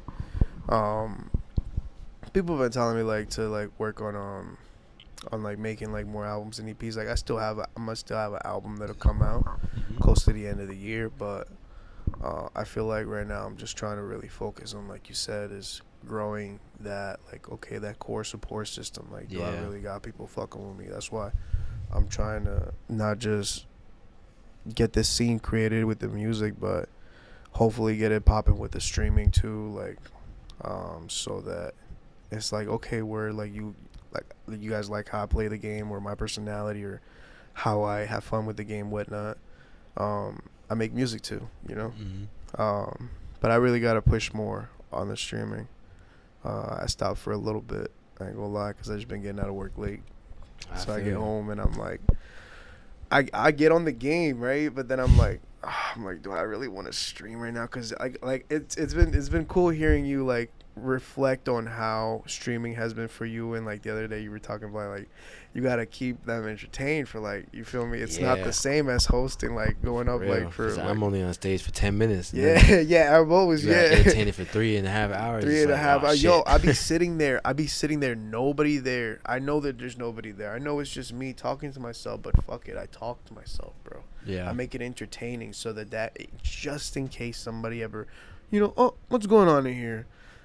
This guy's funny as fuck. I'm gonna watch some more. Facts. And it's And happened like that. A lot of what I be looking at it, how I be looking at it as well, because yeah, that'd be a hard thing when you like doing the stream and it's literally nobody in there. So it's kind of like, you're just talking should to I wait for yourself. someone? Yeah, But, or you just like fuck, I don't know what to do. something that, I mean, because even some of these streams as well, it was sometimes there been nobody on there, but I'm like, all right, I'm just gonna literally just talk as if it's mad people in here, and then what's it called, like take it and like put it on YouTube, or just like take it and like make clips out of it so that people can like So see it from somebody's different gonna see it, platforms. yeah. Like build it with like platforms that are like really like pushing out like a lot of the content, because a lot of the big like streamers and YouTubers and shit like that, they got their fan base a lot of the time from clipping a lot of their content. Right. So it got to be and it's great practice as well, because when you get to that point where it's like mad people in there, it's like, all right, now you're in your bag, because Yeah, you've been 'cause you've already practicing been doing mad for like. That's why I'm excited to get this fucking gaming PC, bro. Because when I get that gaming PC, I'm talking about, bro, like, I'm gonna do mad streaming shit. That's like dope. VR chat, fucking GTA VR, like all that shit. Like, you ever seen GTA VR? GTA in VR, nah. Not GTA VR, GTA RP. What am I saying? I'm Oh. high as fuck. GTA RP, bro. Was Right. that? So basically, right, like Grand Theft Auto, right? They have this thing where it's like Grand Theft Auto roleplay, where like it's like you simulate a life in GTA, right? So you could do whatever. You could be a gangbanger and whatever. But it's like acting, right? It's like you put on a fucking movie, essentially. Like, and it's mostly the streamers that do it, right? So they'll put on like a whole life, like, oh, this is the life of Kurt Donovan, and you could literally be a fucking studio head, and you got your own studio in the hood, and people come record and shit, and that's just you. Or you could fucking be a bank robber, whatever you want to do. But it basically, like, it's like you like act out a life on GTA 5. That's crazy. And they're probably gonna implement that shit in GTA 6, like when it comes out, because the people that made like the mods and all that for GTA RP to be able to work, like they're in works with Rockstar now. So people are thinking that like GTA 6 is gonna have like a lot of things like that implemented. That's dope. Because it makes the game a lot more fun, you know. I might have to fuck around and stream GTA Yeah, 6. check it out, man. Like, and then like it's cool because like, you put your acting on, bro. Like, I can't wait to do that shit, bro. Like, just put my acting on. Like, imagine, like, you just. They said what's your at, G.O.D. They said what's your at with the hat. I got a hat too. Nah, G.O.D Zeus. G.O.D Zeus. Thank you so much. I appreciate it. G.O.D is also on this upcoming show this Friday. Yup. In this, he's also tagged in the pin, the most recent like pin post. Yeah.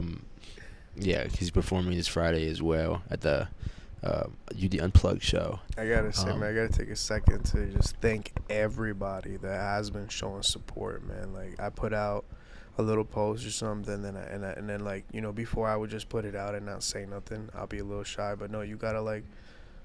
So many people have so much shit going on during the day, so sometimes it goes unseen. It doesn't hurt sending it out and being like, hey, can you do this? Can you check this out for me or whatnot? And seeing the people that actually do it, you know, like. Because I know, like, you know, it doesn't take much, but at the same time, sometimes it could be, like, a little, like some people could get annoyed by it, you feel me? But I'm thankful that a lot of the people that I ask for support actually hand out that support, you know, like, they help out. Like, that's beautiful, so thank y'all, man. Yeah. Nah, for sure. Yeah, and I like what you said also, like, earlier about... You say you want to post like singles like more frequently to like, grow that fan base as well, and that's also something that is like helps like grow that fan base, because it's harder to get not to say putting out a project is bad if you're trying to grow a fan base, because you could put out a project and then like promote each piece of, you have like mad music that you can promote now, like different music videos and content pieces and shit like that, but it's just easier for somebody to connect to one song. Like it's harder to get somebody to listen to a bigger thing. So like both work, but I fuck with the single, and that's what I'm trying to do, like a single like every like 5 to 6 weeks for real, and then like promoting those singles like within in between, and like putting out like the content and the music videos, and just trying to just grow those each one of those songs, and like grow like a base within each one of those songs. How do you go about making those videos? Like, how long does it usually take you? Because you actually add your text too, right? Or, yeah. So like, how long does it usually take? Like, you? what kind of video? So like, just like a regular reel that you put out, like the ones that you be putting out were like you scroll doomed into you know what I'm talking about. Yeah. Like, how long do them videos take you to edit up? Not long, really. The majority of the time I'm taking with it is really just trying to figure out what to put as the hook and the caption and different things like that as well, and just really like trying shit out with that as well, because like even that piece of content where it's like, oh, you doom scrolled, you found da da da da, like I'm kind of like iffy about it. That's why I'm only like, okay, I'll only put that on TikTok for real, because I feel like that's the bag in like TikTok. But like I'm more fucking with like the more artistic like shit. But it's interesting though, because in my adventures of throwing shit at the wall, like that shit works the simplistic so much shit, more than like trying to like, because it's like I said with like the trying to garnish like the people who like the cows and shit. I don't know if what I just said made sense. Back to the cow. I made a cow analogy earlier and I just went back to it. I'm losing myself. This man is a comedian. He got callbacks. That's what I'm talking about. But bro. Yeah, it's really just like, cause I'll think of it just like what's the idea behind it, like the atmosphere, like figuring out where to shoot and like what makes sense with it. So for that, it was just like in front of the backdrop and me just sitting down. It had a concept to it. That's what's crazy too, cause that literally had a concept. Cause the song was about uh, feeling stuck and feeling like you Yeah. can't get out of your own bad habits and like feeling like stuck to yourself. So my idea for the shoot was, all right, I'm gonna sit down and have like handcuffs on, so that the whole idea is like I'm trapped to myself, like I'm stuck to myself type shit. Yeah. And then I did a hook where it was like when like, oh, this song is for you if you feel like you're like stuck and like can't escape yourself. I did that, and then I did another. That did pretty okay, and then I did another hook where it was like kind of more like going into like the, you found a goth artist. Yeah. And that shit did way better and like got me mad like goth followers. There you go. But now you're hitting, like you said, now you're hitting The algorithm, your audience, yeah, your yeah, target facts. audience. You're developing core audience. Yeah, but People that are actually I'm also gonna fuck trying with to your shit. figure that shit out on the other end too, because like it's way more impactful. Like people who listen to music like that, people who listen to, well, that comes with like any artist, like people who listen to your genre is one aspect of your fan base, but at the same time that's not the strongest element to your fan base or like your core fan base, because like the themes that I sing about in my songs are what the people who listen to it resonate with. Like a lot of the people who like resonate with my shit don't even listen to that type music, but they'll be like, oh, I don't even listen to that shit, but like I feel this aspect of it, or like you talk about this, you talk about this. So that's, I feel like, so like really impactful, to where it's like, okay, somebody might just listen to your shit just because they fuck with how it sounds, but might not come to your shows or might not like be in your core fan base specifically. So Yeah, that's why yeah, we gotta change. Like, the thing that I like about the VR shit is that I feel like we could implement almost a way to have like a VR show, you know. But not everybody has a VR set. But it could be like some type of shit, like, you know how Fortnite has like those events where you just have an event and like people can like join to watch or join to actually be in the experience, you know. And it's just like a virtual show for the people that like to support, but like not everybody likes to come out. yeah, True. nah, facts. Like being like, that's why I Like, also that's like the this, harsh 'cause, reality like, of you could nowadays be is that not a lot of people. like to A come lot of out people to would shit. rather just stay in, you know. And also a lot of people are nowhere near you. Yeah, So it's that like, too. how do you get to those people? Yeah, that And, too. But in terms of the content thing, also like, it could be very. It really depends. I'm super like in my head a lot of times, so I'll be so picky about how it looks in the every aspect to it. Like I'll overthink a lot of it. But you could really make a very meaningful piece of content like that's artistic, like has meaning and depth to it, as well as like reach your target demographic, so that it actually like grows as well. In like 20 minutes, there's shit that I've done like 20 minutes where? Because I've been Absolutely. doing this fucking like Bro. I've been stuck on this short promo video that I'm making for like fucking 2 weeks, bro. Like 2 weeks. you just gotta throw it at the wall every type way and just see I'll be chipping away at it like every little bit of moment that I get. I'm like, okay, let me lock in and let me start doing this, and then I start, you know, because I gotta like catch it and put in the words. Like I gotta type out the words to my lyrics and shit, because I tried using like the automatic Oh, you AI could do shit. CapCut. I tried that and the lyrics just don't fucking work. Oh yeah, no, you definitely, a lot of the time it definitely do have to like plug that in yourself. That's what kills me. It's the nuance of just fucking having to put in every word, and like I want to line it up perfectly, you know. Yeah. But it pays off at the end because it looks so fucking wild that I'm like, damn. And I think I gotta really like not put too much effort. Not to say like not to not put too much effort into the editing, but I feel like I go over the top sometimes with the editing. You know, I put captions. Shout out captions, but This is shit that we doing. Puts like the words up there for you, so you don't like. only thing you really would have to do, because it's like Edit it a bit. yeah, you gotta actually like type in. It'll get most of it, but it will just like you just gotta edit some of the words and shit like that, because it'll misunderstand what you'll say sometimes. Yeah. If you're talking a little fast or a little low, so just like you could just edit that, but it's like a clean fix. But it pretty much does it like for you throughout the whole entire video. I need that. That shit would fucking make these videos come out way faster. And they have like different styles of fonts and shit too, so you could choose it, you could change the color and all of that shit. But like that's what I was using when I was doing like the interviews and shit. Yeah. It just like I was like, all right, put it in, wait like 2 minutes, edit a few things, change the words or the colors and shit, done. Yeah. Damn. Nah, yeah. Okay. Yeah. I learned something new. Hell yeah. We could also Hell like yeah. we could also like yeah, if you ever want to make some shit too, like I'm always down to, we could like always like make some shit as well, like make some content and like see what Saying works that. also as well. I was gonna hit you up one of these days, like, hey man, I'm gonna come do a house visit. Just come through, Type man. shit. I have to come through, work out some stuff here, man. Like, it would be cool to make some content. Nah, facts. Even There. on like the streams and shit too, because I was thinking about that like I'll be trying to make it out to these streams. Before it was that we only had one car, but now we got two cars, so I got my word. truck back.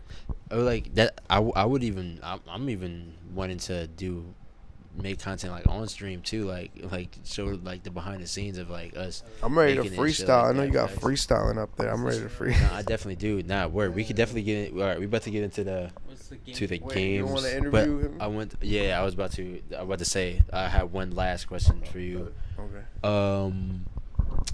Can you let us know what you about to have for us on Friday? Like what Bet.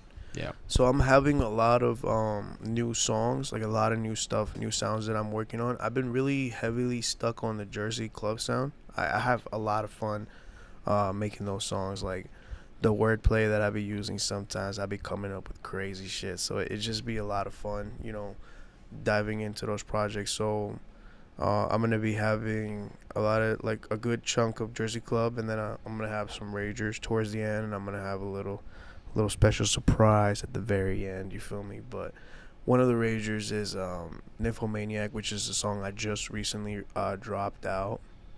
Shout out Gabs for the cover art. And another song that I'm going to perform is Chill Bean, which is going to come out March 28th. Word. Hell yeah, yo, catch Hey, there you G.O.D. go. at UD Unplugged this Friday, March 21st at NJ Underground Studios, 94th Street. The tickets are in the bio and the UD page right now. $10 online, $15 cheap. at the door. $10 is cheap. Damn. Cheap. All right. What's good, man? How you doing? I'm alive, bro. I'm alive. Oh wait. How you guys doing? What's going on, guys? Doing well. I've crawled out of my dungeon to say hi. I'm alive. Yeah. You've been in the dungeon? Yeah, bro. I don't think, cause I haven't seen like any of you guys in like forever, bro. Like I think Nah, like the facts. last time I seen you guys was like almost New Year, if not like maybe a week after New Year's or some shit. I just been like out the way for real. No one's been able to like see me. Why is that? January was my human detox. February, I just was like, I'm comfortable not really going outside as much. I only recently started coming out a little bit more now. Like I was just at the club last night.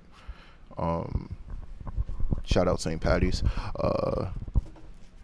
Yeah. So I was just like, now I'm really starting to come out, because I've been in the house for way too fucking long. I need like some sort of like human connection other than my family, of course. But yeah. Nah, I feel you. I feel that. Nah, beer got longer and everything, bro. Yeah, man. Beer got longer.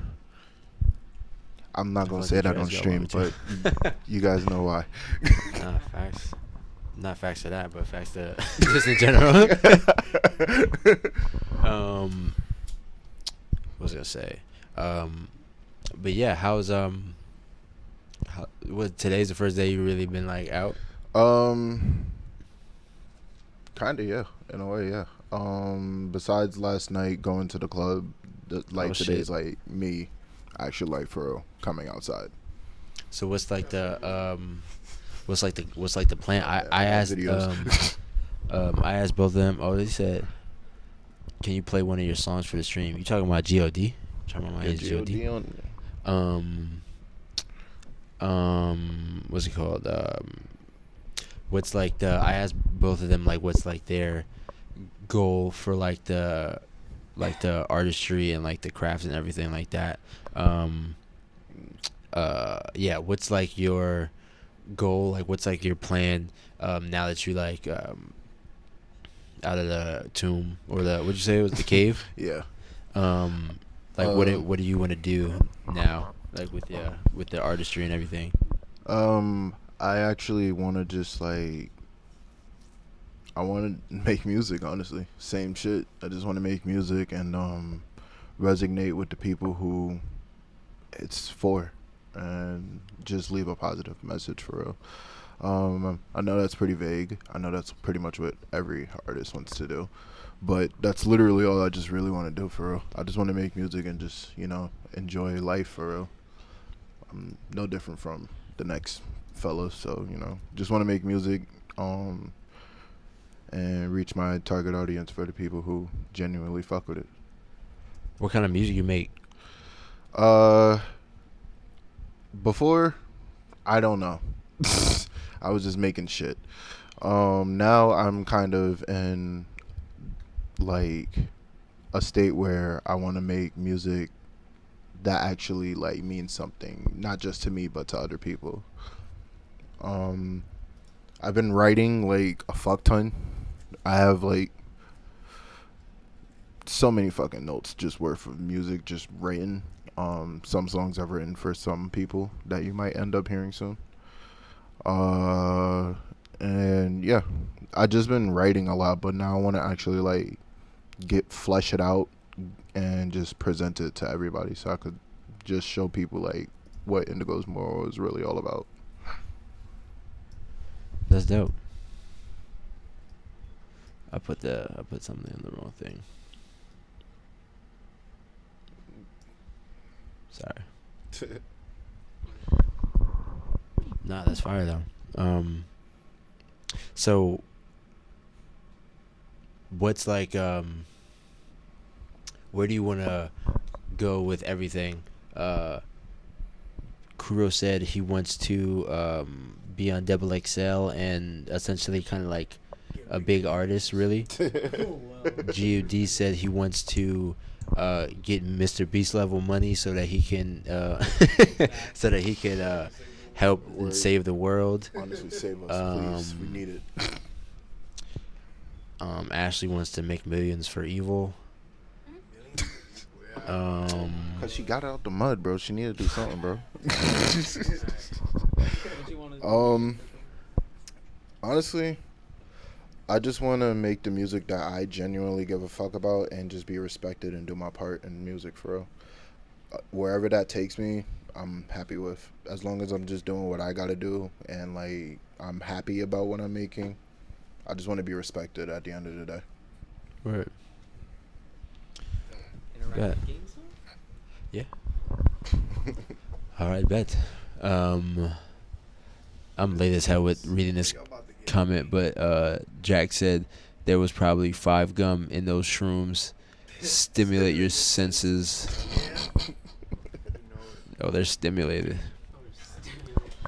You remember that what's meme good, what's where good? everybody was like roasting the Drake album cover, saying that his neck looked like the 5 Gun logo?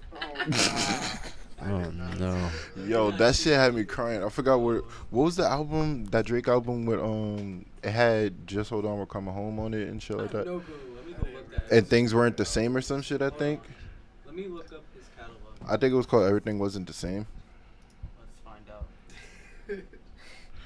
Yeah, Nothing this was shit, the same? nothing was the same. But they were saying like from here all the way down, it looked like the 5 logo, like his hairline. I see it. That's why I was like, yo, Or niggas like, is what roast. I'm thinking, like, you got a long ass neck. Nah, that nigga, yo, they were saying that shit too, bro. That shit had me like the bottom crying. portion is a llama. I was crying when I saw that shit. What we doing? What we doing? I'm putting on the Schedule. Putting on the little Could have brought Cards Against Humanity again, guys. I got more cards. We got this cool little game where like it's like trivia and like Alright, it's boom. a little button and it has like A, B, C, and whatnot. Oh shit. So like you gotta do like say like we do we like all right, boom. artists that have performed like you're being. Now this is Jack does different. for Jack. What we doing? Yo. Yo. I am the yo-yo man, and I've got the yo-yos. So why don't you? Drink Body Armor. Yo, Body Armor is yo. really good. Hey yo, why better have than we not Gatorade. gotten no sponsor from White Claws, bro? That's some bullshit. Did you just stop shooting for that, Kurt? Like, I don't know if I ever fully shot my shot. Listen, Manscaped, we need a UD sponsorship. somebody sponsor us, anybody. Raid As long Shadow as you're, Legends you know, sponsor. UD. You've got a prosperous item or product. Hold on. Two-Law should sponsor us, bro. Two-Law should sponsor a distributor. Better than DistroKid, bro. Oh, chill. Kids dislocate. I will diss Whoa, whoa. DistroKid, but through any means I could. I will diss DistroKid. At least I'm not dissing nobody else. At least I'm not dissing nobody. UD does not fully back these ideas. Well, me United Masters. outside shut of up. UD, I don't fuck with DistroKid. I don't fuck with DistroKid. Creek gonna be like, we gonna cut you a check, but this guy can't be on it. You gotta be- I already been cancel my shit, so I'm Dude, chilling. I don't got a problem with you, but this nigga right. You cannot have him on the podcast. Nah, real. Jack said sponsored by NordVPN. Word. VPN, yes, real. Shout out Grade A under A. Sponsored by Trojan. Yes, real. Nah, word. I just Get bought some on Friday. Kurt, get the There you UD I bought some on Trojan Friday. pack, bro. You know. Oh, he's digging deeper into the Lord. You know. What happened over the weekend? I don't know what you're talking about. Hey, Fuck it. I'll tell everybody. Don't I got laid. don't That's it. listen to- I just had You sex. had sex, hey. And it burned my But you told me you keep it at that. You didn't have to tell him, bro. Yeah. Nah, that's tough. This is my second time though, so it's nothing special. Hey, bro. Type shit. I had Shit him seen with the somebody- pump. I had seen somebody post it on their notes, right? It was like, if you got cheeks over the weekend, fuck you. Yo, bro, I saw that shit. So basically, fuck me. I saw that shit. It was Basically, so fuck accurate. me. Yeah. Basically, Nah, for real, it's like, basically right, fuck man. me. There was another one. If There you was saw like, my- if you cuddled did up, any if of you cuddled all up see my for most such and recent such, note, fuck though? You, nigga.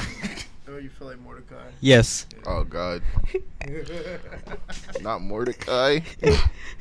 Listen, man, yo, I'm basically I basically re-virginized myself. I haven't fucking like 8 years, God.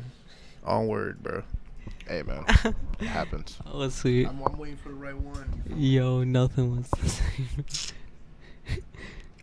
I could have been clapping cheeks last night, but she was looking for women. I'm sad.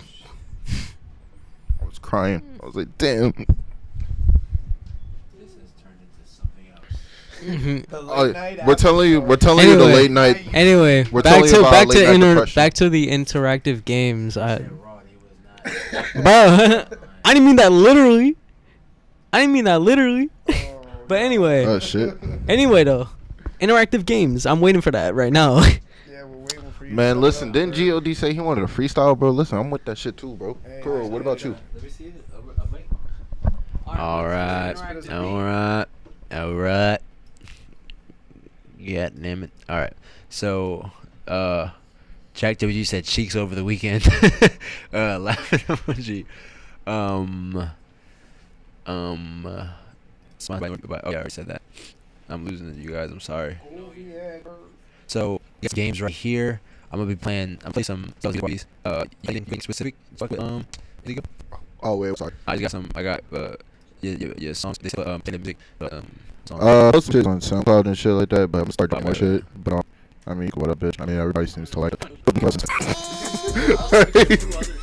Oh, this just Which one? Oh yeah, trust man. Shout out to that, bro. Yo, I don't care what anyone say, bro. Niggas was really shitting on my song, trust, and like fuck you, nigga. Like, that shit was hard, bro. I don't care what anyone say. I made a drill sad song, nigga. Like, nobody does that for shit for real, bro. And it wasn't ass. It actually wasn't ass. Maybe you would be the one. They was like, your lyrics are just generic, bro. I was like, fuck you, nigga. I don't give a fuck. It's generic, but real to me, bitch. That So, shit. like, I don't care what you say. I love that song. I feel like KSI with it. It was like, it's a good song. Vice versa. Vice versa, I did, but it's just, it kind of died out for me a little bit. I still fuck with the song though, but yeah, those are just a couple of my songs. Make a song with mad meaning, right? And then like the internet just starts shitting on it. Yeah, bro, that's like the thing that I hate, bro. It's like everyone's vulnerable, everything shit like that, and then shows like who's like actually not afraid of being vulnerable is able to make a song. They clown it. It's like, bro, y'all are in touch with your own emotions. It's pathetic, bro. Maybe that's why, because it hits them deeper, you know, and they're like, oh, fuck. Like, this is making me think. Exactly.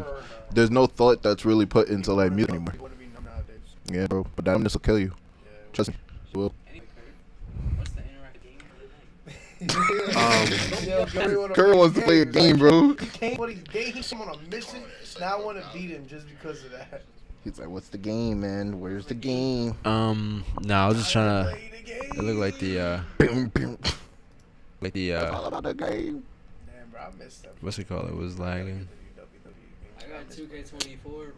Bro, I'm waiting another month before I get 2K25 because I'm seeing too many glitches. Wrestling sets and everything, bro. Like I had this friend. I used to go over to his house and then I had like the wrestling sets and like he had like wrestling action figures and we used to just play net games. So it was fun going over his game. I mean to his house. Shout out Jason wherever you are, man. Wherever you are, bro. I used to have like bins just full of like wrestling action figures and shit like that. And then like I remember when I was younger, I used to sleep over at like one of my god brother's house. I don't fucking know. My mom was friends with his mom, but dude literally had like a wrestling ring as a bed. I was like, this with the ropes and everything. That's I was like, that shit hard, bro. They used to have a trampoline. We used to do moves on the trampoline. Oh yeah, trampoline wrestling, bro. You know, there's like actually an organization now, bro. Trampoline wrestling is like a real thing. I believe it. I was like, yo, this shit is fire. Yo, when the time came, right, they like, yo, Indigo, we want you in the WWE. You going on that bitch? Nigga, put me in a ring with the Miz. With the Miz? You want to go against the Miz? I don't have smoke with the Miz, but I feel like he's like just a perfect person to fight with, bro. I just feel like me and him will have a banger. You know I fuck with who? Miz. You know who I could see getting approached by WWE? Who? Jack. Yo, Jack will definitely be Jack like would approached, bro. destroy. He's definitely gonna.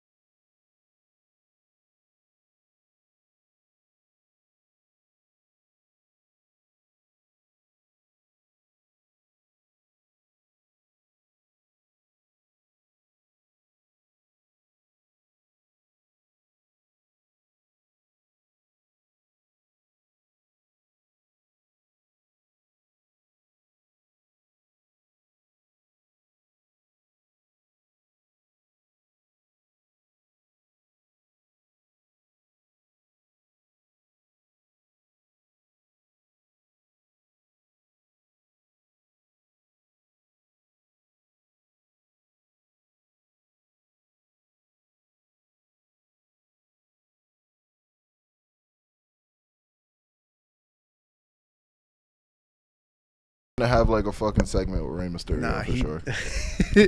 Put him in a segment with Rey Mysterio. I see. He's gonna fuck up Rey Mysterio's son for him. Word. Yo, that's the story right there. Yeah, there you go. Jack WD versus fucking Dominic Mysterio. No, that would be crazy, bro. I would pay great money for that. You know, when I be playing GTA and shit, like I be the other day I was listening to the radio stations, right, and it shocked me. Like it almost like put me like in a damn I'm old type of state of mind because I heard a fucking Shoreline Mafia song on GTA 5, and I'm thinking in my head, I'm like, hold on a minute, GTA 5, like when it came out, Shoreline Mafia like wasn't really like, you feel me? Mm-hmm. So that means that like they played the game, and then one day their music is playing on the game that they fucking played as a child. Mm-hmm. And I'm just thinking in my head like, damn, bro, I hope I pray that one day that shit comes to me, that It Rockstar will, call, bro. like, hey, would like to put your music on our, like, do it. Please. I don't want no royalties. I've been balling out, but it ain't major. Just I put can me- never switch. I can never be a hater. Hey. Trying to get a lick, we get hit with paper. I'm smoking hella. Look at with this laser. I'm smoking hella pack while I'm counting this paper. I'm balling. This ain't no freak though. I Hey. fucking love Shoreline Mafia. Imagine fucking underground developmental radio station, and then like it's Kurt like as the DJ. It's Kurt as the DJ, Kurt and Ashley. And now on the UD, the UD Underground Radio. Hell yeah. That'd be tough. Yeah. Yo, where are these games? What? Where are these games, right? Oh, Yeah, word. Where are these games? Nah, the Instagram started lagging, so I'm gonna get the Instagram back up. We were still on YouTube. I bet. We doing a little commercial break type shit, you feel me? It's Kurotaro in the cut, you feel me? You are Part-time now tuned clown, into- full-time artist. You are now You feel tuned me? into UD ASMR. I am your boy, Indigos Moral. I am your Today boy. we are going to be playing some games. What type of As games soon are we as Cody playing, Donovan bro? fixed the stream. What type of games are we playing? So right now, you are listening to soothing noises.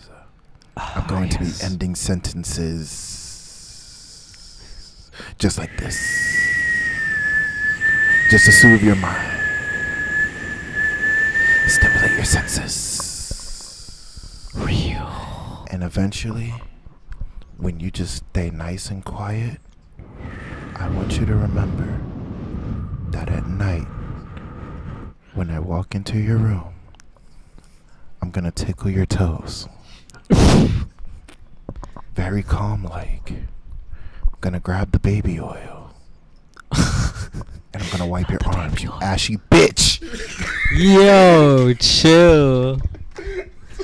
Not the You thought I was baby gonna oil. say something else. Nah, nigga, Diddy ain't here. Diddy ain't here. Diddy ain't here. It's crazy. I Put mean, some he fucking has lotion jail, on you, ashy so. fuck. Yeah, I was thinking like earlier in the stream, I was like, yo, if Kurt was Diddy, he'd be Kitty. Hey, yo, what? No. I don't.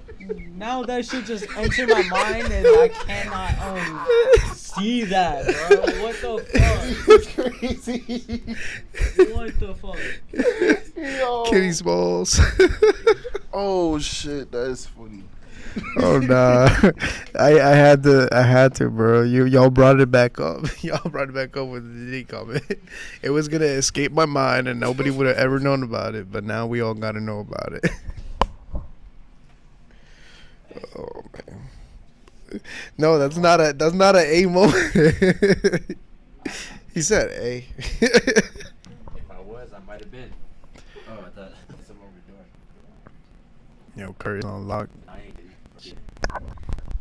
He's Kurt. He's Bert. Oh, there's Big vacation. She bad, but clumsy. She Kurt look Donovan, bad. original And the KD. money. White nice. No talking. Pay the price. She walking. Hey, she gonna get up. She gonna fuck it up. She, oh yeah. Well, we could all have our own radio station. Fact. We could all have our own radio station. Real. Actually, station before not. I What's your rated- radio station? My radio station would be like literally hip hop, new gen hip hop. Lil Mosey. Yo, actually took my slack. Oh shit. Oh, Hey, See? thank you.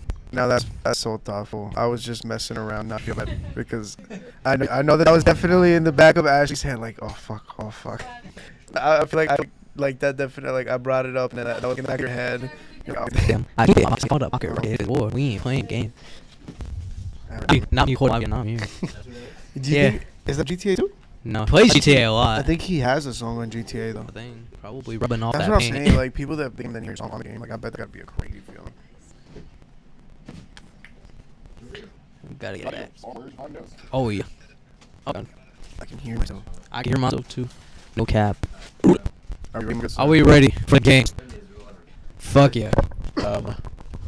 We're The co-host here. is back. The co-host is back in action. I'm gonna put on this that we're also on YouTube. I love how people are spamming my DMs right now, and I swear to God, if I was home, this would not be the case. That's crazy. Now they know you outside. Flash your titties is crazy. Shit, man. How much you throwing to the cash now? Damn, I'm waiting on that snapback from that girl. Man. Huh? This is what you gotta do. Talk to him. Talk to him. Let me put you onto some game. Put him on some game. Let me spit that good. You snap shorty, right? If she don't respond within, cause I ain't gonna be unreasonable, cause niggas be like, she gotta respond to me in like the next 3 minutes and shit like that. No, bro. Listen, she don't respond within like 2 hours. She's probably busy. Maybe just to give her the courtesy or whatever. Past 8 hours, that's as long as you should be sleeping. So after that, she's probably just not texting you, bro. Maybe so. It's only been 51 minutes. Kuro, what the fuck are you waiting on then? What the fuck are you waiting on then, bro? She's busy, bro. She's busy. Oh, nah. 51 minutes, she's busy. 51 minutes and 68 seconds. They keeping a track like that. Man, I don't even. Mordecai shit right now, bro. Yo, Bro, what is this no. Mordecai shit? What you showing? What was Stop. that? No. You should know not to be Mordecai. Don't be Mordecai. What is Mordecai shit? Mordecai is the biggest simp I have ever seen in my Oh, life, okay, bro. okay. I hear that. I wonder what Margaret's doing. Like, what are you doing? Get money. What is wrong with you? Podcast, right? I ain't looked at my phone I looked at my phone to see if the chat was Bro, every time I've been looking at my phone, is somebody just be like, hey, what you doing? Bitch, what do you want? I'm tuned into the podcast. Leave me alone. Oh my God. No, don't be Mordecai, okay? Be Muscle Man. Muscle Man got money and he ended up married. Like, be Muscle Man. Muscle Man was worried about his job and just getting bread.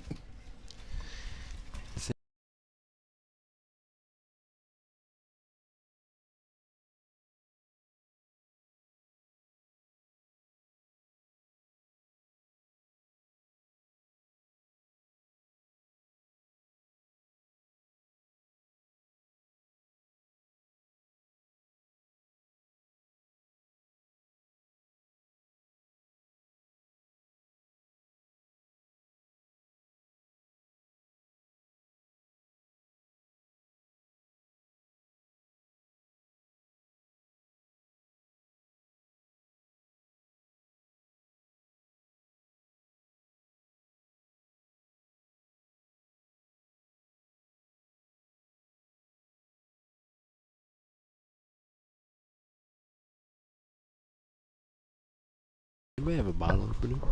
I do. Oh, you do? I do. You got a ring. on already. I got it. Thank Use that big ass. You This- gotta learn how to do that shit with your eye socket. You know, like you pop that shit with your eye socket. Use that Man, I go full redneck, bro. I chew that shit off.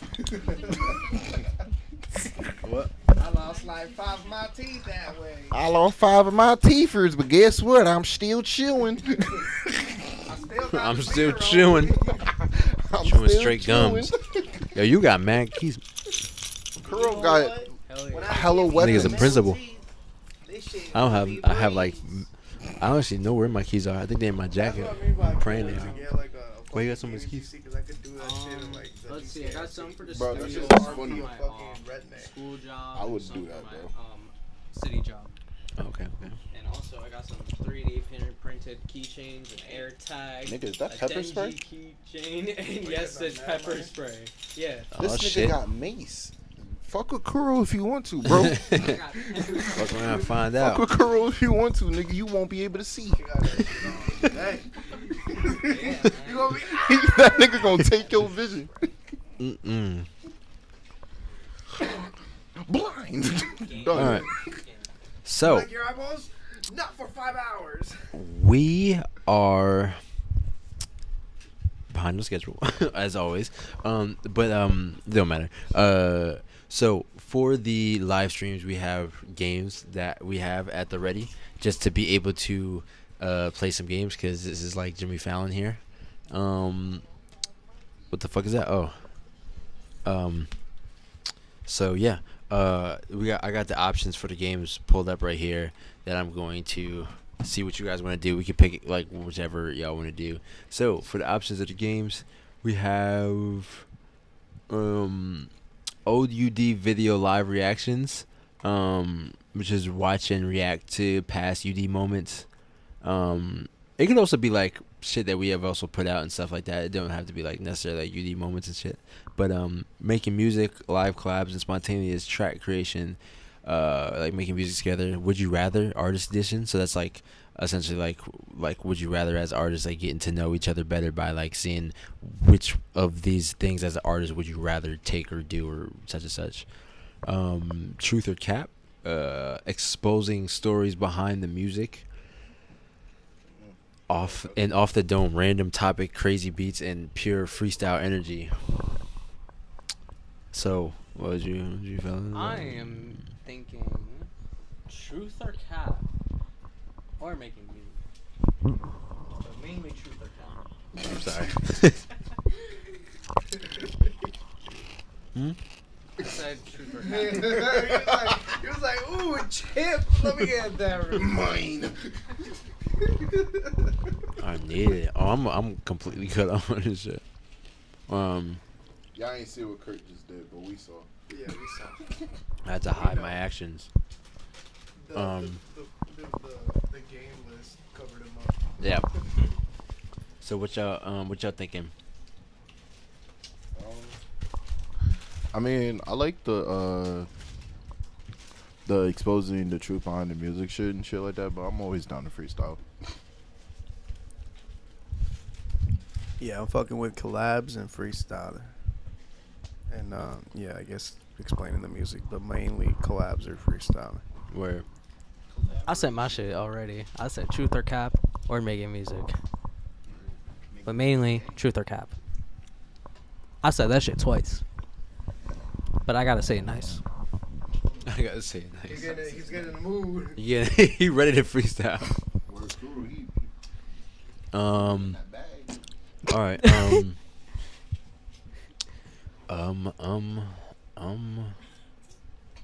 Did anybody say anything twice? Was there overlapping ones? I did say. What's popular? I did say opinions? my options twice. No, like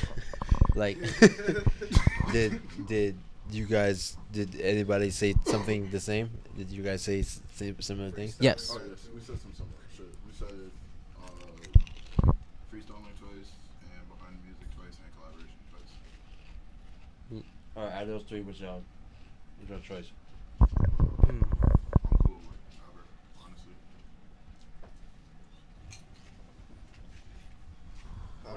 Whatever gets the next two votes on it. We could do some three-way rock, paper, scissors. What the Wait, what are the options? Collaboration, freestyling, behind the or music. behind the music. So one of you guys have to. Rock, paper, scissors. Yeah. So you could be. Okay. I'll be Truth or cap. Collaboration. You could be freestyle. All right, bet. Who freestyling? All right, bet. Let's do it. Rock, paper, scissors, shoot. I'm fucked. Rock, paper, scissors, shoot. Alright, truth or. All right. We should have just gave it to Kuro anyway. He was the main one that wanted to play games the whole time. You're right. Nah, facts. Right. This way, you feel me? That's wasn't the real story Hell behind yeah. the music. It adds It more was- flavor. it was It adds meant- more flavor, bro. It adds more flavor. To the story. All right. All right, say that. Let's do it. Let's do I'm it. gonna pull up some right now. Oh, bet. Say that. You ever played some Truth or Cap before? No, this is my first time, which is why I want to do it. Yo, he's not playing at all. Right? He letting them know. Ready. Shit. I'm telling you, he been waiting for this. Yo, he was waiting for this moment on that I've been plane. grinding my Yes, yes, yes. Hold on. Bet. It's like that childish Gambino freestyle. I've been grinding all my life. Facts. You can't teach that. Shout out Enzo Amore. Yo, that nigga really doing a You promo. know he was just in Hoboken not long ago. Yeah, I Where heard. that's where you live at, don't he? Just in Hoboken. Bruh, Enzo Amore. Yeah. My name is Enzo Amore. And all I'm I a, am, I'm a certified G and a bona fide stud, and you can't teach that. This right here, this is Big Cass, and he's 7 foot tall. and you can't teach that. Bada boom, realest guy in the room. How you doing? Yup. No, I know exactly what they talking about. Yeah, I know you are. I'm surprised. I didn't know you was into wrestling. I was. Bro, Curl be surprised with me sometimes when he be saying shit. I'm like, oh shit, this nigga was locked in for real. I was like, I'll be forgetting some shit, and Curl just be like, hey, I remember that from wrestling. I'm like, oh shit, what the fuck? Yeah. Yep. Which is why I make the correlation with UD and NXT so weird. much. Same. Nigga, fuck that. Well now it's like with the Unplugged series, I see that more as NXT. Oh, this is some good questions. I need a chip for this. Oh, say that. Present it. I'm waiting to respond, bro. I'm waiting to respond. Go ahead. Go ahead, Kurt.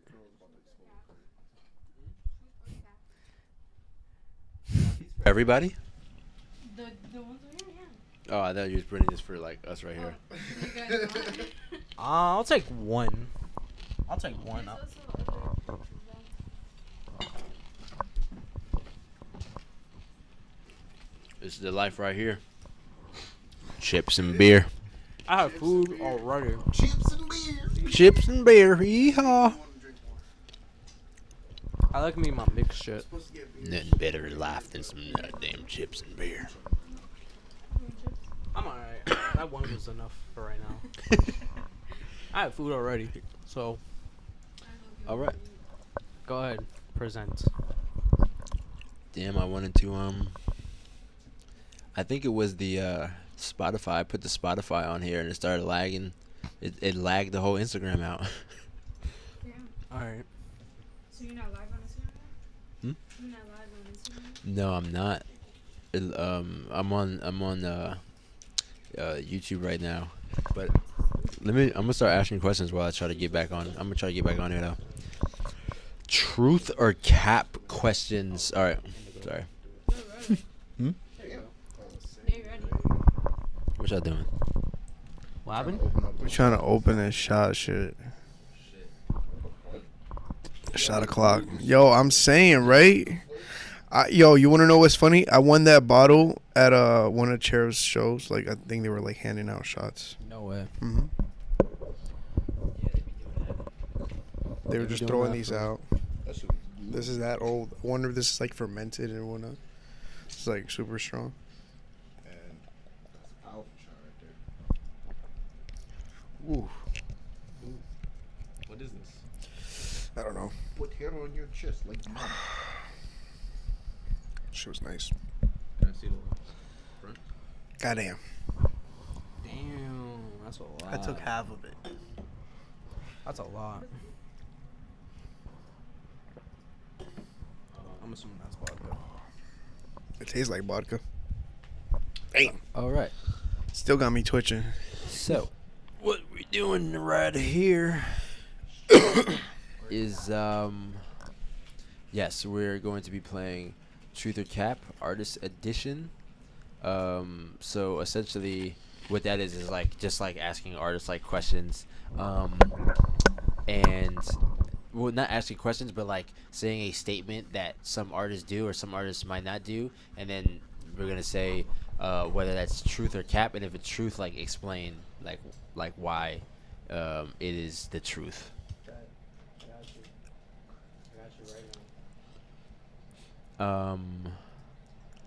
Can you look on Instagram, please, if we're lagging on there?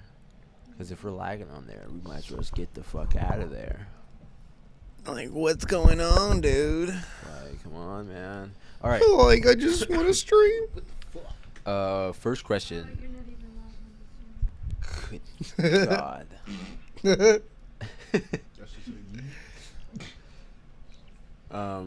All right. What? Yeah, I all don't right. see any lives. Have you ever? First question is: have you ever lied about liking another artist's work? No, I have not. Usually, if I don't like somebody's work, I just stop engaging with them entirely. If I'm gonna keep it a $150 with you. Engaging with him entirely? Yes. He's done. He said your shit is ass. I don't need to talk to you. What the fuck? You're right. Yeah. They're dead to me. Your Bruh. whole lineage done. A big example of that is definitely Playboy Cardi's I Am Music, bro. I tried listening to 30 seconds of that shit and I'm like, yeah, no, this was not worth the fucking wait, bro. I'm going to album of the year. No, it is not the album of the year. He's just saying bullshit. He's saying bullshit. For those who are Cardi fans, I'm sorry, but I don't know how y'all could genuinely listen to that shit, bro. He said, fuck this. I'm not gonna lie. Fuck Cardi. Yo, Kuro's standing on business, bro. I fucking Kuro, yo. No, I ain't gonna Hot lie. after Miami, son. That spring I break am- is something to him. Playboy Cardi's I Am Music. Literally, I have to say the production is great. Lyrics, crazy. But this nigga did say like a one-liner that I might stand on for the rest of my life, though. This nigga said, "Don't tell me you're gonna die for me, just die." That shit had me crying. Fact. He said, Yeah. he said, "Don't tell me." He said, "Don't tell me you're gonna die for me, bitch. Just die." I started crying. Bro, I cannot. Like, yo. I can't with. I unfortunately can't with Cardi, bro. Crying. I'm sorry, not sorry. I cannot. I The cannot production stand was with Cardi. great, but the album, I ain't gonna lie, lyric wise, terrible. Shouts out to Kendrick though, because Kendrick literally was like the hot. I was real surprised about that part. I ain't gonna lie, they kind of work well together. But to answer the question, yes and no. Beginning, I used to pretend that I liked artist music just because I didn't want to burn any bridges. Now I just don't give a fuck. So if I don't like it, I'm just gonna be honest. And people respect my bluntness anyway, so it's like I'm not gonna cap anymore. So I wouldn't say like I recently. No, I ain't gonna say that because it's gonna make it seem like I've been doing it for a while. Since 2020, I haven't done that. So before I met most of y'all, I've been strictly honest. All right, man. Look, I've only done this. I feel like with like one person. Like if I don't really like your music, you feel me? I give you props for going up there and doing your thing. You feel me? Because I feel like everybody deserves props for getting up on that stage and doing their thing. But there is one person that like I have told that like their music is good and it's not. And you feel me? In the mood of the honesty and the things and that maybe the shot that I just took. I'm gonna listen moment. I feel like your music might be for some people. It's not for me, and I feel like I lied to you before saying, "Yo, this shit's fire," but I didn't feel that way. I feel like your shit might really, you feel me? Ice JJ Fish, you feel me? Like when I first heard Ice JJ Fish, you feel me? Like he was something. So listen, I'm just clearing the air, man. I don't feel like I really get your vision, but keep doing you, gang. Okay, so I won't lie to you ever again. I didn't know we was doing call outs and standing on business. So now Hey, that these niggas Kuro did, standing on business, I got no right to do no less. You feel me? now that these niggas did, there was a certain individual who no longer is in the UD anymore. Hasn't been for quite some Yeah, time. spicy on But this one. I've lied to this nigga many times saying that he makes great music. But from his social media accounts, he has retired. Thank God. Be more. I fucking knew it. I fucking knew it. You're not a lyricist. You're not controversial. You're not anything. Quite frankly, you suck. We taking shots out here. I can attest this. All right, let's reel it back in. Hey, you want it spicy, Kurt? I didn't say that. It makes great TV. No, I feel y'all. I hear y'all. All right, next question, please. Click, clack, boom, nigga. Oh, do I answer the question? I mean, if you want. Yeah, Kurt, you're head honcho. See, I tell them niggas to shoot promos and they start really doing it. Well, this is getting hot and spicy in here. Well, You the ASMR, guys. I told you. have you ever ghosted someone who wanted to collaborate? Yes. Yes. Yes. I don't even remember their names because they're forgettable people. But I've had numerous people come to me for collabs, and I just didn't get to them, mainly because I was busy with like other. But also at the same time, I just didn't want to collab for real. For real, I used to be the type of guy where it's like, oh, I want to collab with every single person ASAP.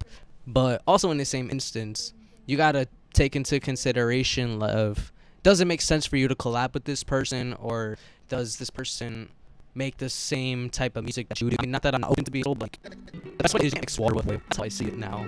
You can't make water with oil. That's how I see it. No. Yo, bro. Anyway. That's what it needs to look. But the thing is this, if we're gonna collab, I either have to do well enough for me to tap into your shit and actually enjoy your music, and also if I genuinely think your music is good, and if it actually makes sense for me to hop on a track with you. That's when I'll do a collab. Otherwise, next. God damn, Well, Crow don't fucking talk to you, and you not in the cloud, right? Crow's coming hot.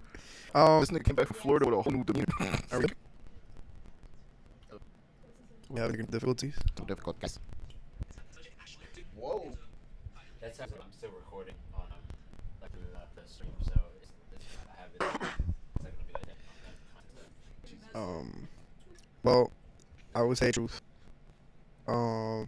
It's like, yes, I don't do it on purpose, but like I do be forgetting collabs with people. But there's also some people that I ghosted doing a collab with, and I just collab with them because they end up those.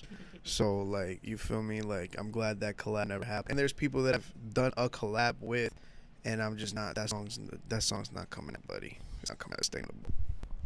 I guess that as well. There's people I have collaborated with who I really didn't collaborate with. I actually think the song sucks now that I collaborate with them. I admit it. I definitely ghosted some people. And I've also been ghosted. So, I think that's in wrestling terms, my receipt for ghosting some folk. But it's most of the time it's really not intentional for real. Like sometimes like there are people who I really just don't want to work with, but then there is people who I want to work with, but life happens, so I just couldn't do it. But yeah, it's happened.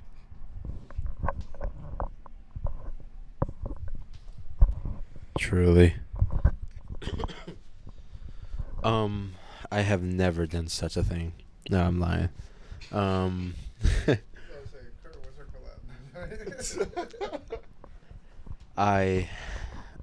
mean, shit, we here. We,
Jack says, I ghosted this one dude's collab because the beat was mad generic.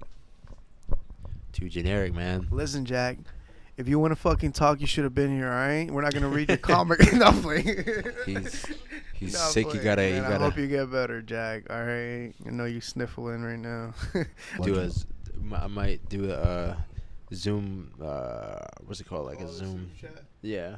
I think I could probably. I don't know how to do it. That's why I didn't want to just like try to do it on stream and like take mad time to learn how to do that. I can get Jack on the phone right now if you want. Type shit. Nah, facts. Because I think I could also like add a Zoom to like here and then just like have like a. And then that way the stream will see him. Yeah. But so I'm probably gonna do that like this week. Let's see here.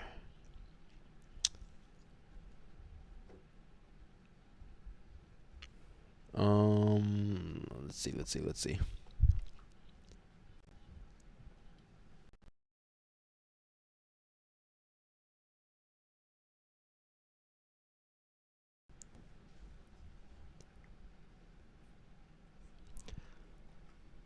Okay, these are cap questions. Ooh, I'm ready for those. I've never been nervous before a performance. Cap.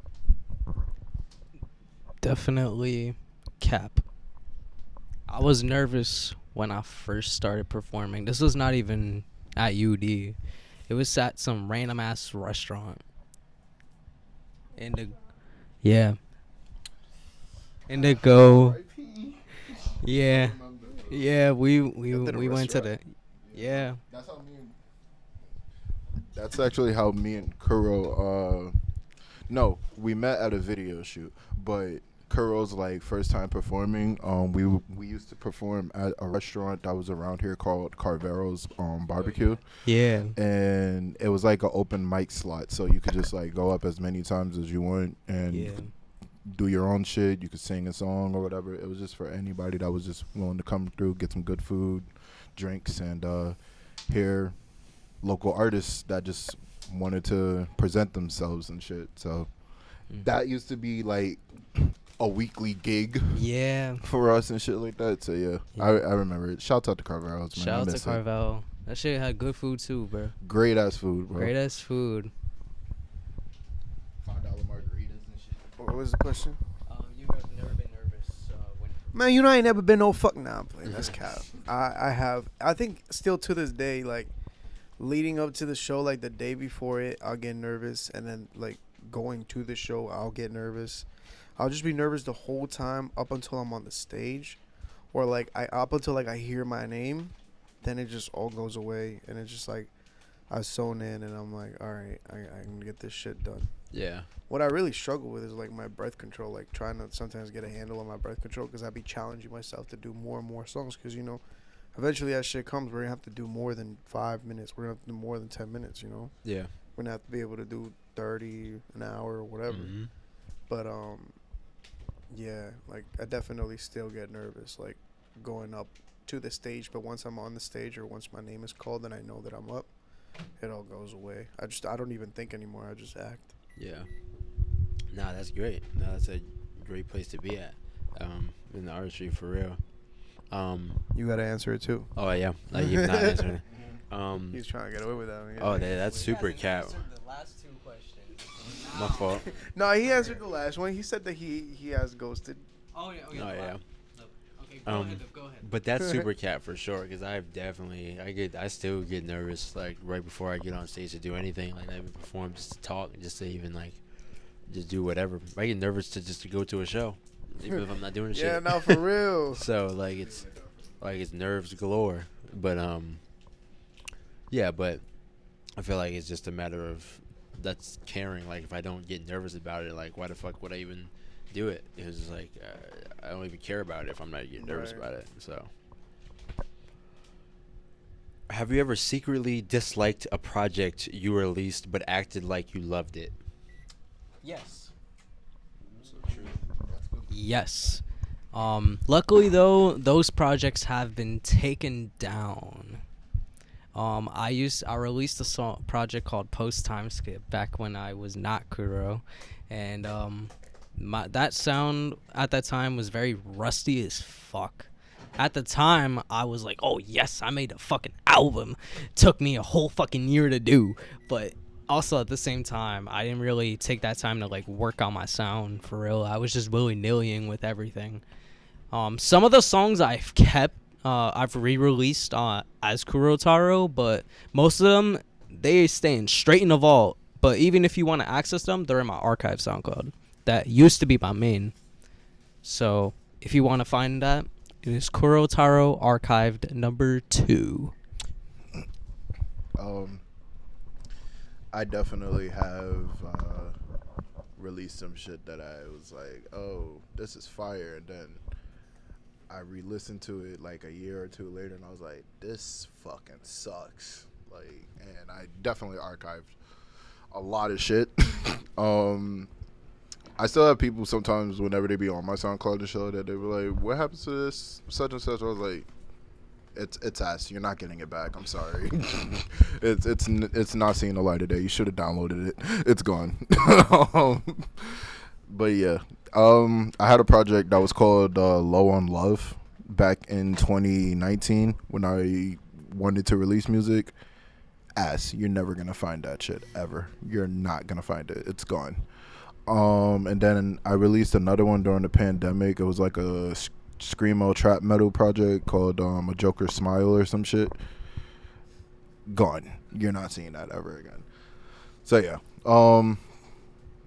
There are some songs that are on my SoundCloud that I still think is ass, but people like it, so I'm leaving it there for them, I guess. But from here on out, I'm not releasing anything that I think is ass, because hell no.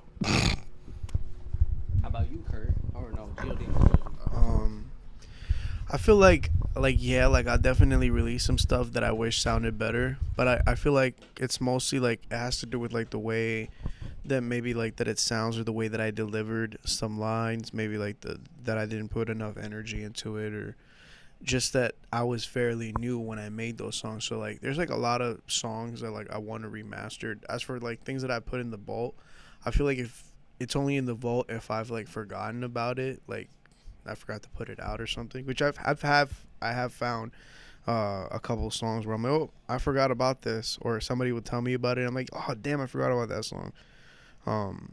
But I really like I stand behind a lot of my songs. I know a lot of my songs.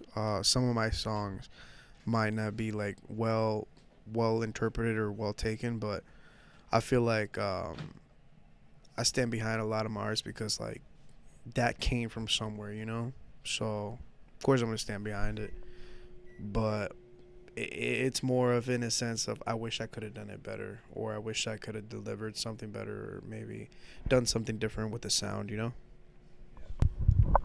No, absolutely. Did I answer the question? No, not yet. Okay. Not yet. He's on you. Wait, what was the question? You have never disliked the project that you released. Oh. Oh yeah, that's right. No, nah, because I that's cap, right? Because I wouldn't, yeah, nah, because even if I don't like it, like I'm very, like you could tell I don't like it, like I can't like fake it, Right. so especially like I've always been very in my head about like the things that I put out, so it was just hard for me to get to the point where I even wanted to put shit out where people can consume it. So for me to get to that point, I'm kind of like, okay, I believe in this at this point, so enough to even put it out. Yeah. Yeah. Yep. Next question. I'm willing to hear it. Truth or cap? Yeah. Come on. I've never changed my message or values just to fit in. Oh my god, that is cap, actually. At least back in like 2023. Because I was just making shit just to fit in with a certain wave. I'm not going cap. What changed? What changed? Yeah. Definitely getting a false accusation and definitely losing a good handful of friends because of like my ego and shit. Okay. Wait, what was the question one more time, just so I can understand for real? I've never Truth or cap? Fucking guy. I've never changed my message or values just to fit in. This fucking guy Kurt, man, I swear. I would say it's cap. That's kind of one of the reasons why I changed my name from Puma Baleo to Indigos Moro. I used to sway like my decisions just because I did want to like fit in with a certain crowd, but then I realized I was like, what fucking crowd am I really trying to fit in for real? So when I came to that realization, I was like, nah, this doesn't really matter anymore. Like, I fuck with who fucks with me. So if you fuck with me genuinely and you know me personally and you know who I really am, then like I'm for you. If you don't, then I'm just not for you. So yeah, I would say it's a little bit of both because ever since I changed my name and like I've had that mindset, I haven't really swayed my decisions for anything. Every interaction I made with people was genuine, and conversations I've had, even in private, genuine. So that's just how I live now.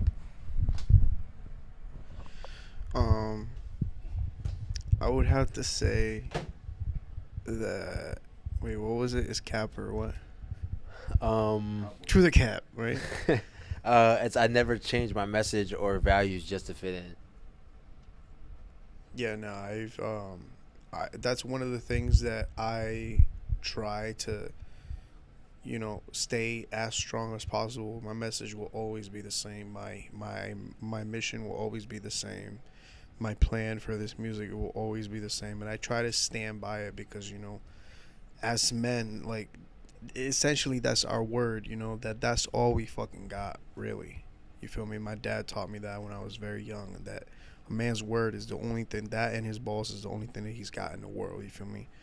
So I never want like I remember one time, before I got into the music, being in school and wondering who I want to be, what I want to do, right? And then Joe Rogan said, "Be the hero in the story. Be the hero in your story." And after that, that's what I've been trying to be. It's just trying to be the best that I can be, but not just to do it for me, but like to do it for the people that I want to be around me, and how I want the world to like be as a, like, because I see this like in future, like where we get so big, you feel me, we're role models, and like it touches back to all these people that have this platform and then they just do idiotic shit or teach people the wrong thing, like Mr. Beast type thing. You gotta realize that you gotta maintain your image constantly. You have to stay to your goal, and that goal has to be pure within you, because if it's not pure within you, it's not gonna stick with you, because you're gonna be flexing yourself and flexing your morals and whatever you believe in just because somebody says something. Like me, you feel me, I've had people telling me that, like, oh, I'm calling myself God and all this and that, but that's not my goal. It's cool that, like, I understand where they're coming from, and to understanding that and thinking of that I'm shooting for that angle. I just had a talk with my pops about that, but that's not what I'm trying to do at all. And I believe in my goal and my mission. I'm not gonna change it just because somebody's like, oh, well, you're trying to call yourself God. I'm not trying to call myself God. So nah, you gotta stay true to your core values. You gotta stay true to that shit. Yeah, absolutely. I think like when I was like younger, probably like would fall into that as well. Like try to just like I guess like impress like the people you're around and shit. So, but I guess those instances kind of really made me hate that and just like really just want to just like do my own shit for real. Like only in like certain instances for real. Yeah, cuz but yeah, so but ever since then I never really was on that. So that's like truth, I'd say for sure, but cap for the last like for as long as I can remember for real, cuz I really do like to go in my only kind of like path for real, and like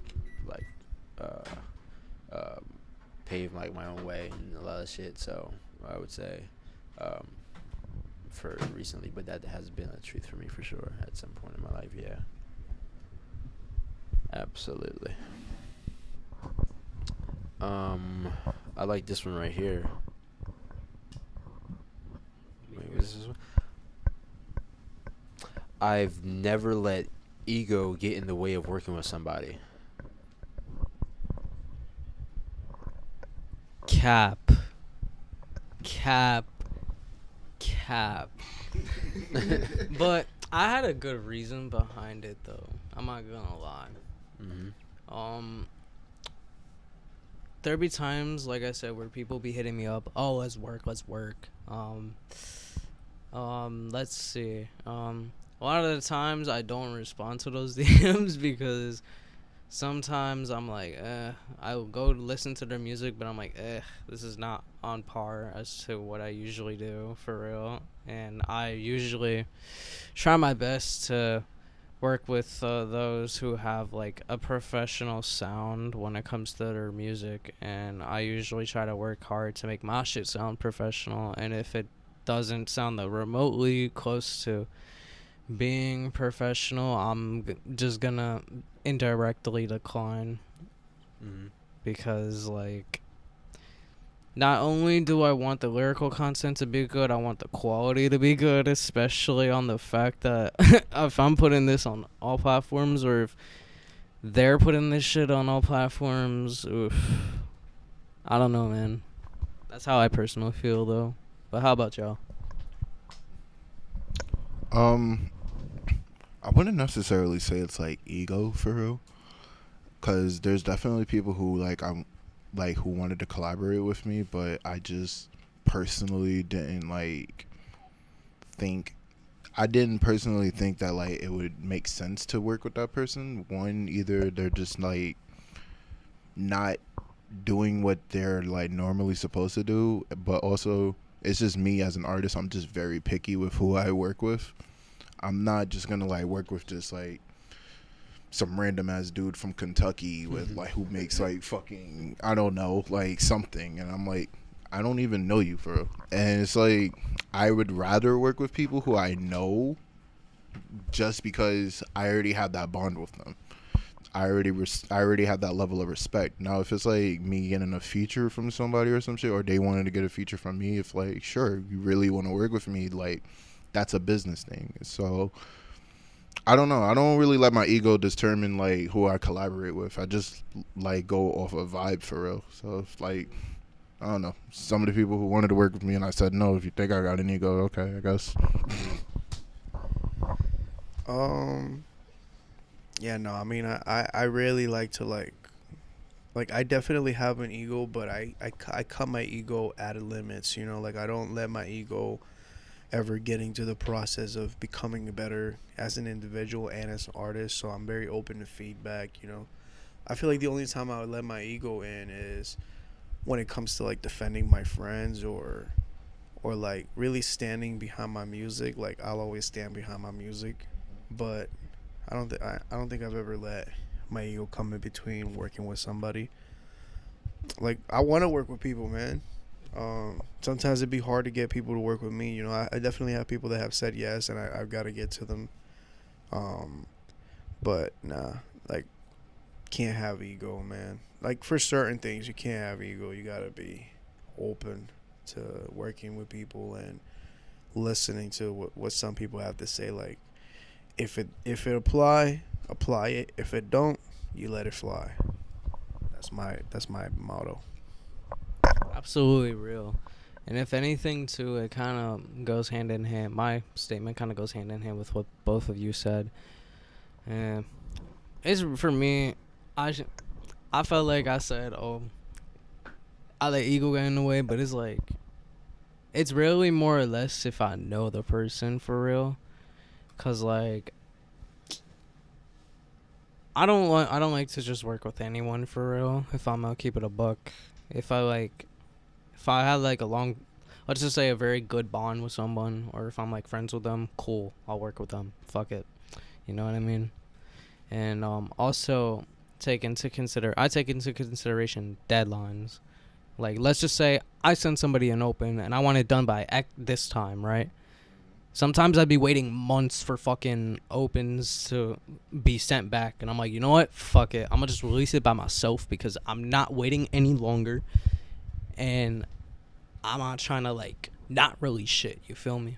Yeah. So. Ooh, I want to just tap on this real quick.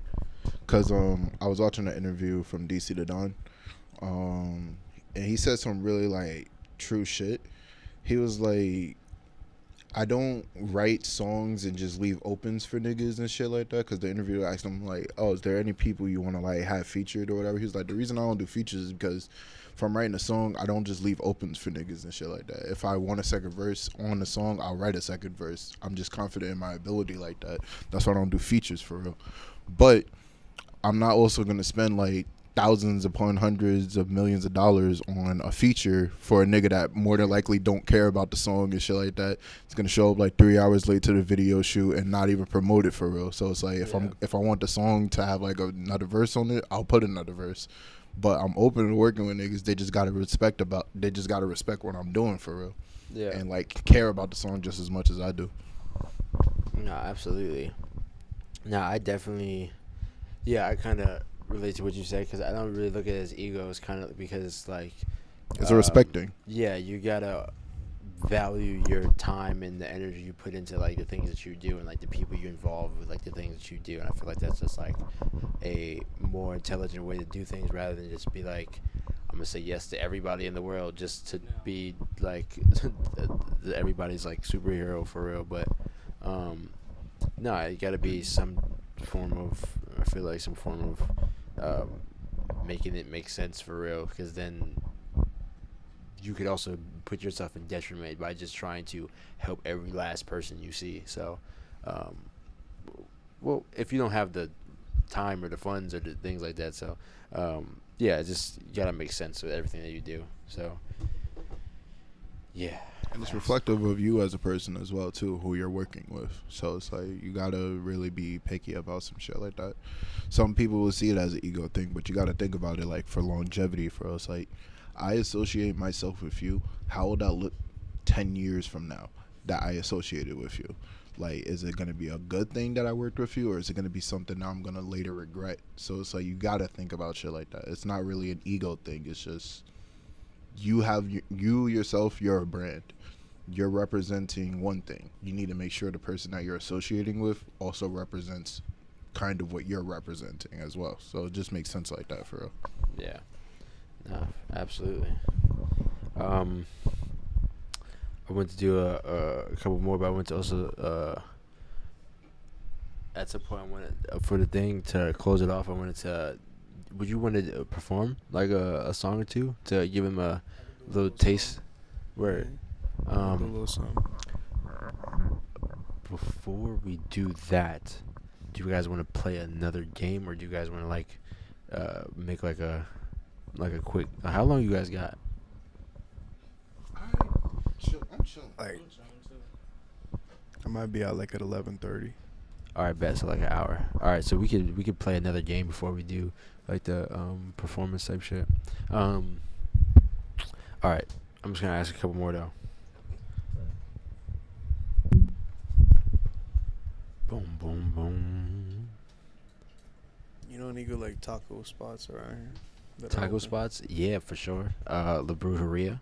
There's this truck that might be open. I forget. I don't know the name of it. By the store? That's closed. Oh yeah, why so? It It's closed at like 10:30. oh shit. Or like 10. That shit. Do y'all have any embarrassing, or do you have an embarrassing performance story? Hell yeah. I do. Throwback to early 2024 when I performed at the Crave Cave. I don't know if any of you know what that venue is, but I decided to pay $150 to perform at that venue for a concert Crave event, and I was in presence of a judge and some other industry folks. So when I went to perform, I did my thing, but then I looked back. I'm like, what the fuck is this shit? I look so stiff. I was struggling to like even engage with the crowd, and I was moving all over to the point where that microphone was causing feedback on the speakers. And then I was looking at that footage. I'm like, what the fuck is this shit, bro? I know I could do so much better. But like in my head I was like, what the fuck is this shit? I paid $150. No, $250, and I do and I do this much of a performance, my bad, yo. I'm like, bro, it would no. I made it a ripoff because I put on a bad show, and little did I know this judge was recording on Instagram, putting polls, saying, hitting the question along the lines of, "Is this artist it?" I look at the poll, I vote on it, and then I see most of the responses with the no, bruh. That like already crushed me enough. That I put on a very bad performance. That was absolute garbage. Absolute garbage. If you don't want to look for it though, it's on my channel. You do want to see it. It's on my channel. It should be called Concert Crave Artist Showcase Performance. I mean, hey, it's already. I absolutely hate it. I don't want anybody to see it. But if you want to see it real quick, it's already out in the internet. There's no undoing what I did. So. Nah, man, Crow funny as hell, bro. I I'm don't think dead ass though. So. I don't think I've had like an embarrassing like performance experience. Like maybe the most embarrassing thing is just like running out of breath sometimes. But I have had an embarrassing like attending a show experience, and you might remember this, Kurt. This was the first time I ever came to the UD. Right, I don't know if I was so fucked up off of the weed and the liquor, and it was just really hot, and I was spinning around a lot because I was raging a lot. Yo, I threw up, bro. So I was like getting ready to throw up, and I'm like, oh fuck, I'm about to throw up. It's like I'm running up the stage, back into the steps, like to go to the back little area of the meat locker. This was back in the meat locker days, and I'm looking for a trash can. I can't find a trash can, so I just fucking puked right into the corner, bro. I felt so bad, bro. Oh yeah. Kurt. Oh really? Yeah, Kurt came up to me. He's like, "Yo, are you okay? Are you okay?" Oh, it did? I'm like, "I'm good, man." I'm like, "I'm really sorry, man. Like, I'm really fucking sorry. I just got really decent." No, you're good, man. Like, are you okay? You like, make sure you're okay. And then we like got to cleaning it up and shit. Yeah. Oh shit. UD8, I think it was my first UD8. Damn. I shit. I got. Yeah, that My was memory is shot. like, and I felt so bad because I was like, "Damn, fuck, like." This is my first time here, and I'm throwing up in the middle of the fucking show, bro. Nah, that shit. At least I didn't throw up on anybody. Like, I definitely tried to make it. Because I definitely tried to make it out. Like, you feel me? I didn't want to throw up in the middle of the fucking room, and now I'm fucking it up for the set. I'm fucking it up for everybody. I like somebody that didn't give a fuck and just threw up onto the mic, and I kept rapping. But Yeah. Yeah. No, that's the perfect place to throw up on the floor. Side note. Absolutely. Yeah, like in the corner. Yo, he pulled it up. He promoting the hell of the video. Yo, I ain't gonna lie, $250. They got you. Nah, it's fuckery right there. Concert Crave. Okay. Oh yeah, no. Concert Crave, bro. Yeah, I think I had a few embarrassing concert show performances, but I would say like my most embarrassing one was literally I forgot my entire set, so I tried to just freestyle, and I'm decent at freestyling, but when like I'm actually trying to remember my lyrics as I'm freestyling just to give me like some time, it's not a good collaboration. So I should have just committed to freestyling and just got through the song, but I kept trying to remember what my lyrics were because I was just like, I know my fucking lyrics. I wrote them. They're mine. I wrote these. Yeah. But like I literally came from my shits. Like I don't know what was going on. I don't. Thank God I have shit. Thank God I don't have no clips of that because that was just bad. But You're not like Kuro. You don't want to post the video. No one should see that ever. But if you want to see it, I could. No, you're not seeing that. I can upload it right now. No, but yeah, that was my embarrassing concert moment. It was just I forgot my entire set, and I was supposed to be up there for like, I think I was supposed to be up there for like 15 minutes. So I'm just up there for 15 minutes, just making a complete ass of myself. Like I got through, I think I probably got like through one song, and then like the next like fucking 12 minutes was just me just being like absolutely just like getting holes stared through me from the crowd. I was like, oh god. This is like, you know what? I'm sorry everybody. I forgot my lyrics. I'm not asked though. Please give me a chance. Look me up. Y'all have a good night. And I just got out of there ASAP. I was like, I don't even want to stay for the rest of the show. I just left.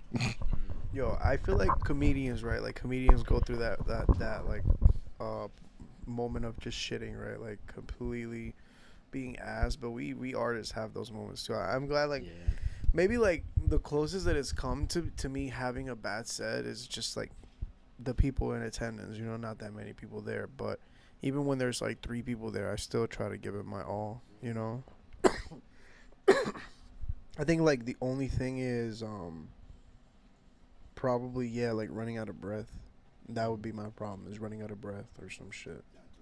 But it's mostly because I smoke too much and like I be drinking too much before my set, so maybe I gotta stop doing that, you know?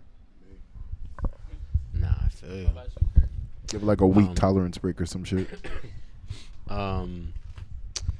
I have a few. No, yeah, absolutely. I have a few like embarrassing ones. I remember at Come As You Are 2, which was like the second event that I did, like put together. I was like early into my like performing, and I was very energetic. I don't know why. I just had a lot of. I had a lot of like energy, but I didn't have a lot of like stage presence and like skills. So I was just like, I feel like I would just put a lot of energy into just doing nothing. So I was looking at my old performances, like I really wasn't doing shit for. I kind of was just like, just making sounds and shit, and just jumping around. So I don't feel like there was no finesse to it whatsoever. But yeah, I don't know what the fuck I was doing, but somehow I fell off the stage and and fell into the DJ board. I think it was NFS who was, or no, it was Eric.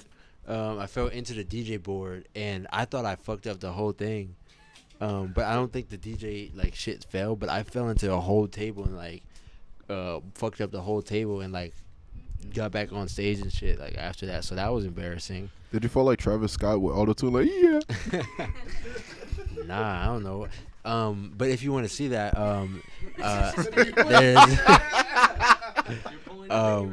it's actually on the Come As You Are 2 documentary. Like literally, like, did you film that? Huh? Oh, you wasn't there for the second one? I don't know who I have filming, but Do you remember when oh, I didn't really have you filming until like UD or yeah. Yo, I remember Come As You Are 1. I was hosting, running the show, and I had the camera like this. Like I was like, yeah, such and such is on next.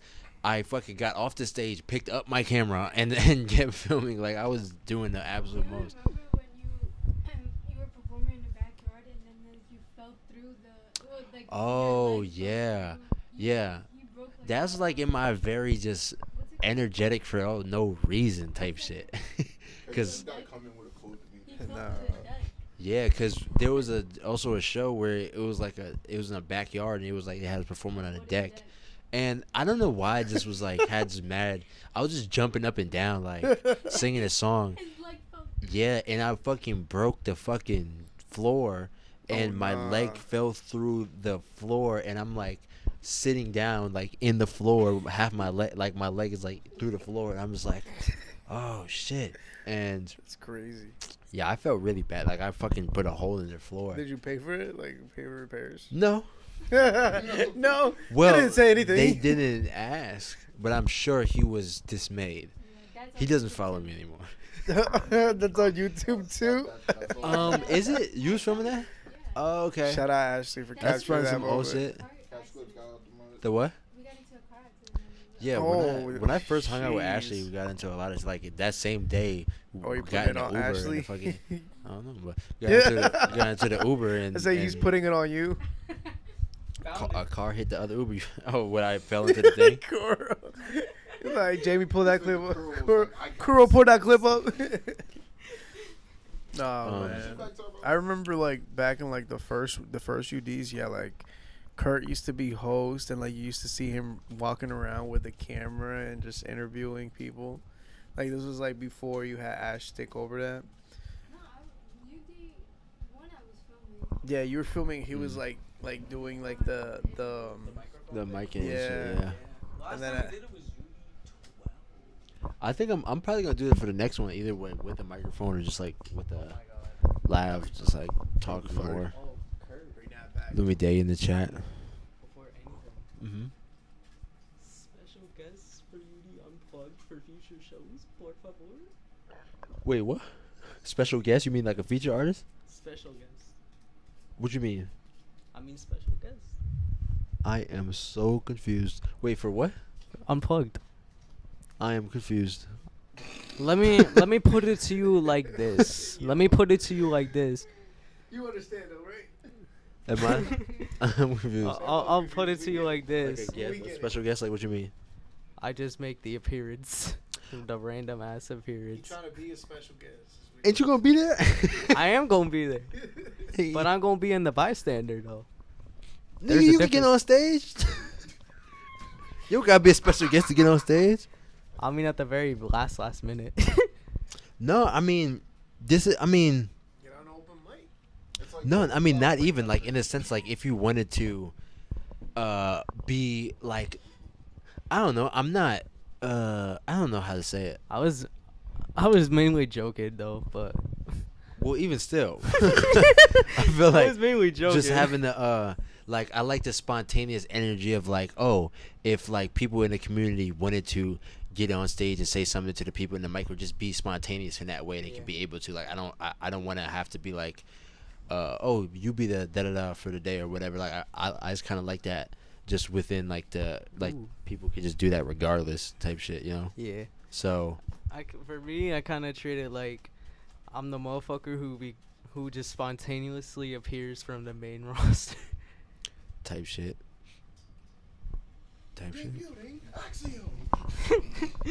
Debuting. But yeah, man, we got 30 minutes left out of this guy. So should we you guys want to do another game or? I thought we were doing one more question. Oh, we can do one more I thought we was doing one more question. You asked one of the two that you were saying. type shit. Well, I have a very good long-term memory, my guy.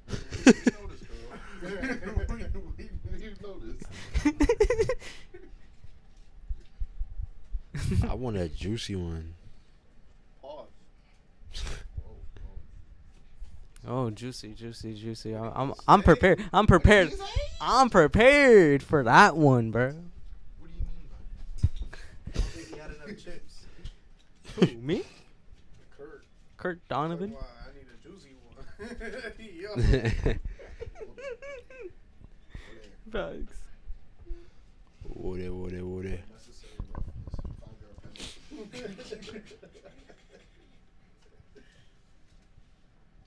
Field. All right. What's up? All right. Truth or cap? Ooh. This better be good. This better be A good. lot of them aren't really that good, to be honest. Better not disappoint Kuro, man. I'm the one who wanted this shit in the first place, so Pressure's on. Hmm? Pressure's on. Pressure's on. I don't feel no pressure. pressure is on indeed. Let me Just stop. had to make one up. Make a juicy one. Truth or cap? I never capped in my lyrics. That's a good one, because I ain't gonna lie. I definitely It's, have. I am going to keep referencing this. In 2023, I definitely capped in my lyrics. I definitely capped in my lyrics. But nowadays, what I tend to do a lot is manifest on my fucking lyrics. I'll say some shit that doesn't even fucking happen, and then next thing I know, it fucking happens. What the fuck, Kurt? You putting me on blast. I'm sorry. No, you good. You good. But yeah, basically. Shout out Too Much Swag. Out on all platforms. I definitely capped some of my lyrics where I say I will shoot somebody. I'm not gonna shoot you. I'm just gonna stab the shit out of you. But in GTA, just in case. Yeah. Even if I cap, it's literally like you'll know if I'm like serious for real. Like there's some times where I'll just say some shit in my music and it's just like I just needed it for a bar. But most of my lyrics are authentic, but like I said, it's very obvious what I'm talking about where you know if I'm serious or not. But I jokingly say it's like it's rap thought.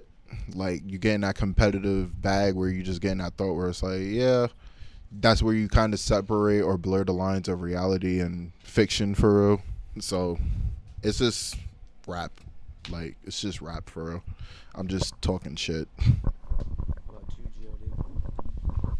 I feel like the closest that I've come to talking about like lying on my lyrics would be like maybe like time references. Like I know I have a song where I was like back in 2004 when I was calling on the phone. I'm trying to talk about like when I was coming into the country.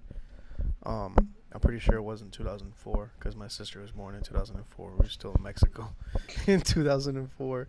So that's like the closest that I'll come to capping in my music. But I like to really write about real experiences, you know, like shit that has happened to me or shit that I can relate to.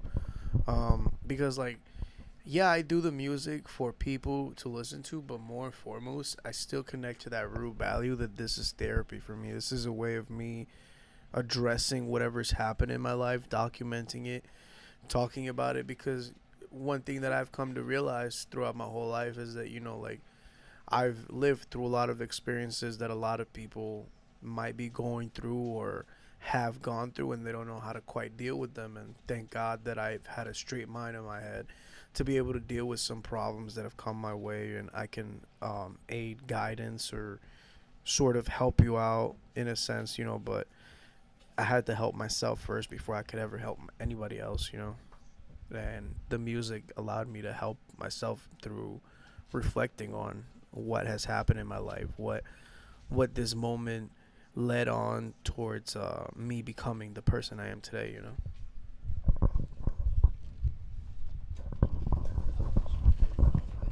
I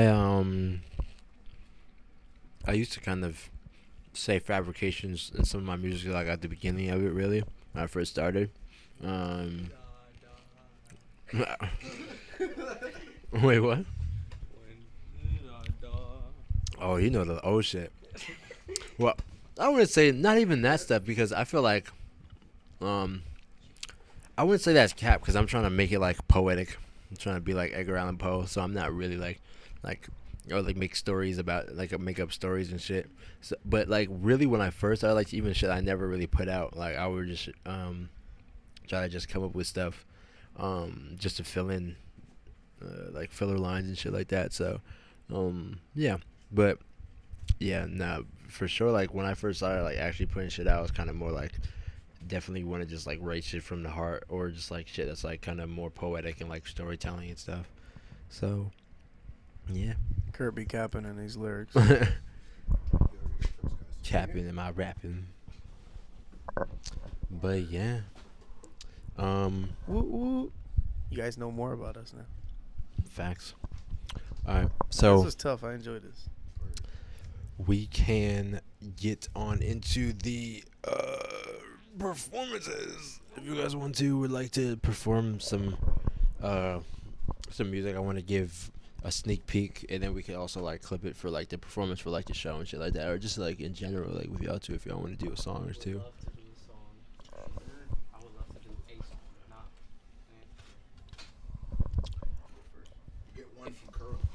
Oh, really? I'll bet. I'm gonna have to airdrop my shit because it's unreleased for the time being until everything gets complete. But I'm gonna airdrop.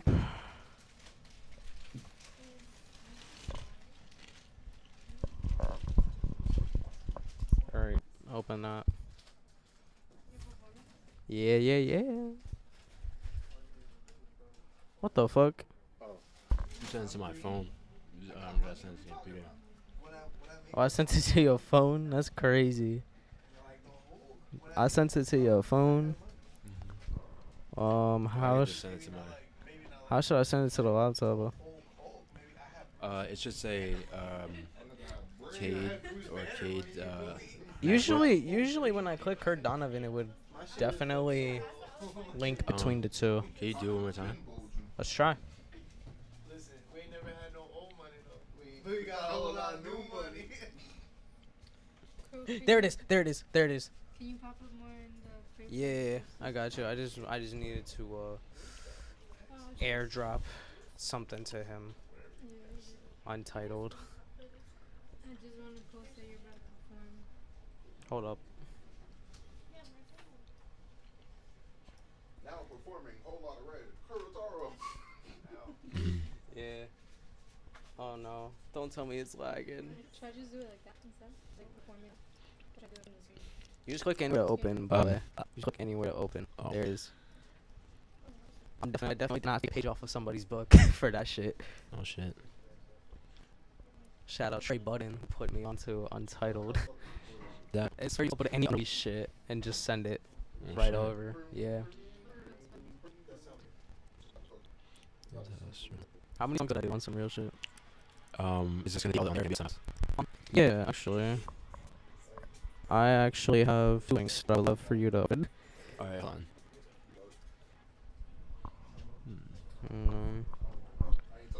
Alright. there you go. We are here. The UD live stream. I'm trying to figure out how to open up this thingamajig.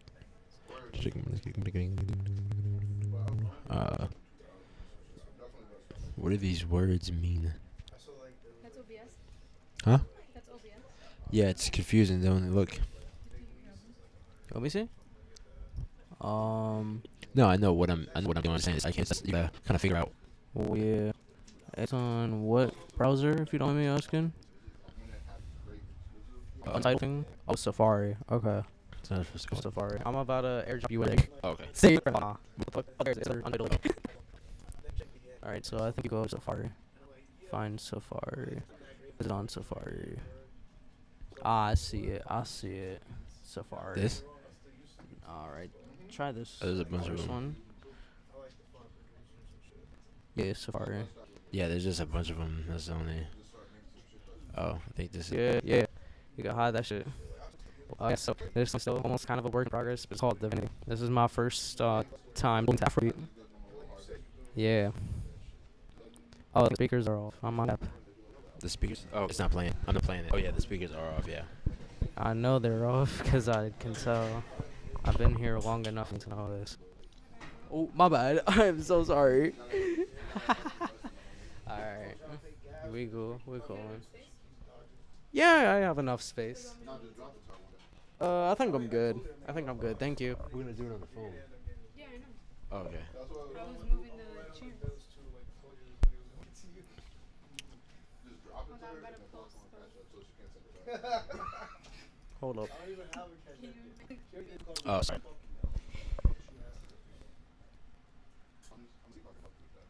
Wait, hold on. Let me retake that photo. I My bet. eyes were closed. It's a little crazy.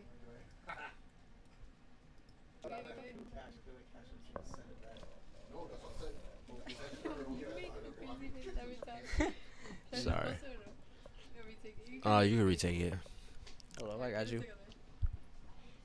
I definitely was looking Alright, crazy. ready, take In 3, 2, 1.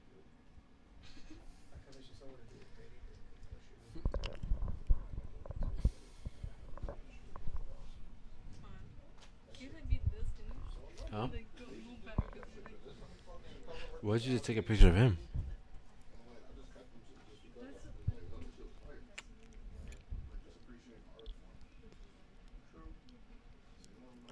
Yeah. All right. So I have the song right here. Just play it for a little Yeah. bit so I can hear it. Alright, I'm gonna just get right into it. Nah, I'm just playing it just so I can. Hey, go far, let me take you out and show you the so let's get high. Yeah, when the other side, let me It's we're not. It's What the fuck? no. I was just playing it to hear how it sounds Alright. for the thing, but I don't. She don't have the phone yet. You thought that was it right there? Oh. Oh shit. Nah. No, Give I me saw the one Mac second. OS screen capture that was working. I saw audio coming out of the Mac OS screen capture. Now we're on the phone, so that's not just like on here. Oh. Yeah. Oh, you're doing it on the phone? On the phone is like a different angle. Oh. Oh, okay. Cool. Say that.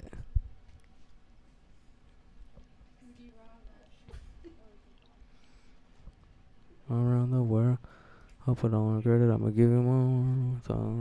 Words, but you won't. She got me on. She don't want to make me fall.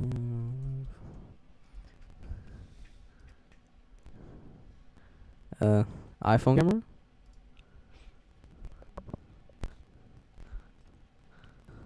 How do you wrote this? No, the song. Alright, this is a song that I find valuable. Cause I feel like it's given pretty much more I don't have. It's given more awesome, but also honestly it's very valuable because it's my first time on a outreach. Okay. So yeah. Oh hi, little camera. Hi. Wait, let's move back. Oh shit. Oh god. Oh. Let's see. You mentioned I'm gonna be back. That's the fuck. I'm performing like after we song that so set it to you. So Would you say you were? I'm performing Solid Bennett and also another